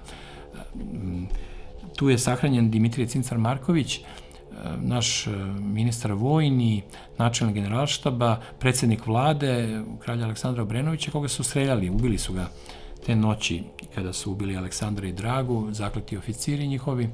Oni su ubili nekoliko najznačajnijih ličnosti, neki kažu čak i nekoliko stotina najznačajnijih ličnosti Obrenovićevske vlasti i Dimitrija Cincar Markovića, čoveka koji je pokrenuo srpsku vojsku zajedno sa kraljem Milanom Obrenovićem, čoveka koji nije verao da je moguće da njega ubiju njegovi oficiri, iako je čuo da postoji zavera, on je ubeđivao kralja Aleksandra do zadnjeg trenutka da je nemoguće da zakleti vojnici koje on poznaje, kojima on predavao na Vojnoj akademiji, da će oni pogaziti zakletvu i ubiti svog kralja. Oni ne samo što su ubili svog kralja, ubili su njega, ali ne samo to. Te noći je njegova kćerka Ružica trebala se porodi, ili bila je pred porođajem, i tu je bio i njegov zet, koji je isto tu sahranjen, Jovan Miljković, mladi oficir, koga je jako poštovao Apis i pokušao svim silama da ga ubedi da priđe zavere, ovaj naravno to odbio, ali nije hteo da cinkari svoje drugove koji su mu to izgovorili, nego mi je rekao, ako imate tu sreću ili nesreću da naiđete kad ja budem bio na straži u dvoru, ja ću pucati u vas, pa ili ćete biti vi mrtvi ili ja. Nažalost, baš je te noći on bio tu i ubijen je, iako je Apis čak i pokušao da ga spase, ubio ga je jedan od mladih oficira koji će kasnije biti čuven u srpskoj istoriji kao Vojvoda Brana, koji će poginuti u ratu sa Turcima par godina posle toga. Sve tako čudno pomešano, i zlo, i greh, i vrlina, i hrabrost. I kada je čula za smrt svog muža, Jovana, i za smrt svog oca Dimitrija, onda Ružica je izgubila dete. Ta mala porodična tragedija, porodice Miljković, Cincar Marković, inače nisu bili cincari, to je uzeto iz nekog razloga, da vam ne pričam iz prošlosti, je uzeto taj nadimak za deo prezimena. Čovek koji je stvorio strategiju koju će kasnije koristiti Vojvoda Putnik i koji će se pokazati pobedonosnom u Prvom svetskom ratu. Čovek koji je jedan od učesnika stvaranja srpske vojske i tog viteškog modela. Po mnogo čemu vrlo sličan generalu Liju, Robertu Liju, južnjačkom generalu iz 19. veka, s tom aristokratskom crtom, tom samouverenošću, tim insistiranjem na viteškom. On, njegov zet i njegova kćerka nalaze se tu na jednom malom prostoru da nas podsete na jednu veliku, ne samo porodičnu, već nacionalnu srpsku tragediju. I sad polako da se približavam kraju ovog čudnog nabrajanja koje može dugo da traje. Tu su i Pavle Vujisić, Dobrica Ćosić, književnik i lekar Laza Lazarević, Milan Mladenović iz Ekaterine Velike, on vam je levo kada uđete na glavni ulaz, pa skroz levo, tamo je Aleksandar Lončar, čovek kome sam posvetio svoje Ognjene Ljiljane, rođeni brat Desanke Bebe Lončar, jedan od najvećih srpskih erudita, čovek koji je čitav svoj život posvetio tome da ne napiše knjige koje, nažalost, nikad nećemo čitati, ali koje nas nekoliko učio mnogo čemu. Dragoš Kalejić je bio njegov učenik, iako je samo 6 godina razlike među njih dvojice. Imao sam sreću da mi obojica budu na neki način i učitelji i ljudi koji su mi kroz svoje priče pokazivali šta je to život ili one sfere života koje nisam mogao da naučim ni u školi, ni u svojoj okolini. Aca je tu s leve strane, malo dalje, niže od toga. Ka skroz levoj strani zida groblja se nalazi i Milan Mladenović, pevač Ekaterine Velike. Pa ako vas to zanima, možete i to da nađete. I sad tako možemo da idemo, samo bih još pomenuo možda kod ovog srpskog vojničkog groblja, gde je kosturnica junaka odbrane Beograda iz 1915. godine, gde je onaj srpski vojnik sa puškom i taj veliki srpski grb i ta pala aždaja pogođena. tu ispred je bilo jedno malo groblje sa nekoliko veoma interesantnih grobova. Ja ću pomenuti 3 i to će biti kraj ove moje priče, ne bojte se. Tu je bio grob Katarine Ivanović, velike srpske slikarke, prebačen iz Ugarske u Beograd, njen grob sa jednim prelepim izvajanim kamenim krstom. Tu je bio grob Đorđa Karađorđevića, nesuđenog prestolonaslednika, velikog stradalnika iz te porodice. On je bio tu pod nekim lažnim imenom, dok nije prebačen na Oplenac. I tu je bio grob jedinog čoveka koji ima, znate, onu piramidu ateističku, ne krst. A da sam ja dolazio, molio se za njega i njegovu dušu, stavljao cveće, to je Milorad Panić Curep, čovek koji je u vreme Tita svojim trudom spasio srpske manastire, Narodnu biblioteku, Narodni muzej, srpsko nasleđe, naše rukopise. On koji je, zahvaljujući svojim funkcijama u kulturi, uspevao da zaštiti, obnovi i sačuva sve ono što bi možda nestalo zauvek da nije bilo njega. I zato, eto, taj paradoksalni spomen na jednog komunistu koji je učinio toliko toga za Srbiju, koji su uništavali neki drugi komunisti, ali eto, on je pokazao da i među kukoljem ima žita. I njim bi završio moju preporuku da se što pre prošetate tim predivnim parkom i da u zimi i snegu vidite te neverovatne grobove sa metafizičkim nanosom nostalgije koji samo sneg na groblju može da izazove, a da u proleće, leto, jesen šetate zajedno sa nekim vetrićima koji se tamo prepliću i da osetite nešto što se ne može van tog groblja u ovom normalnom delu Beograda, grada živih. Taj grad mrtvih je mnogo življi od svega onoga što ga okružuje. Oni koji žele da se i dalje druže sa srpskim svetom Dragoslava Bokana i da uzimaju iz njega ponešto što im se dopada, imaće u sledećoj 3. epizodi priliku da dobiju kao preporuku jednu knjigu za koju smatram da je možda najvažnija hrišćanska knjiga i najlepša i najzanimljivija za preporuku i mlađima, a ne samo onim zrelim intelektualcima, koja je napisana, pravoslavna knjiga, tako koja je napisana u poslednjih 100 godina, sigurno, a ima da se kupi kod nas. Pričat ću o mesto Srbije u novom civilizacijskom poretku koji se polako formira u 21. veku. Govorit ću o velikom junaku, mladom četniku dečačkog lica, Srpku Medenici i njegovom podvigu u mom srpskom vijencu i odgovorit ću na jednu radoznalost vezanu za naš duhovni život i neku aktuelnu vest, važnu vest, ali sačekat ćemo da se približi ta sledeća prilika, pa da bi ta vest bila što svežija i što aktuelnija, da je sad ne biramo iz nekih uvelih latica. Hvala vam na prisustvu, hvala vam na bratskom doživljaju svega ovoga, gde ja vama praktično ispovedam, čitam moj život, a ne samo ono što sam čitao, gledao i radio. I evo, zato se ponovo vratim u ono kakav sam van ove emisije. Teci, teci, vodo živa, da napojiš srce moje. Teci, teci, vodo živa, da napojiš srce moje. Teci, teci,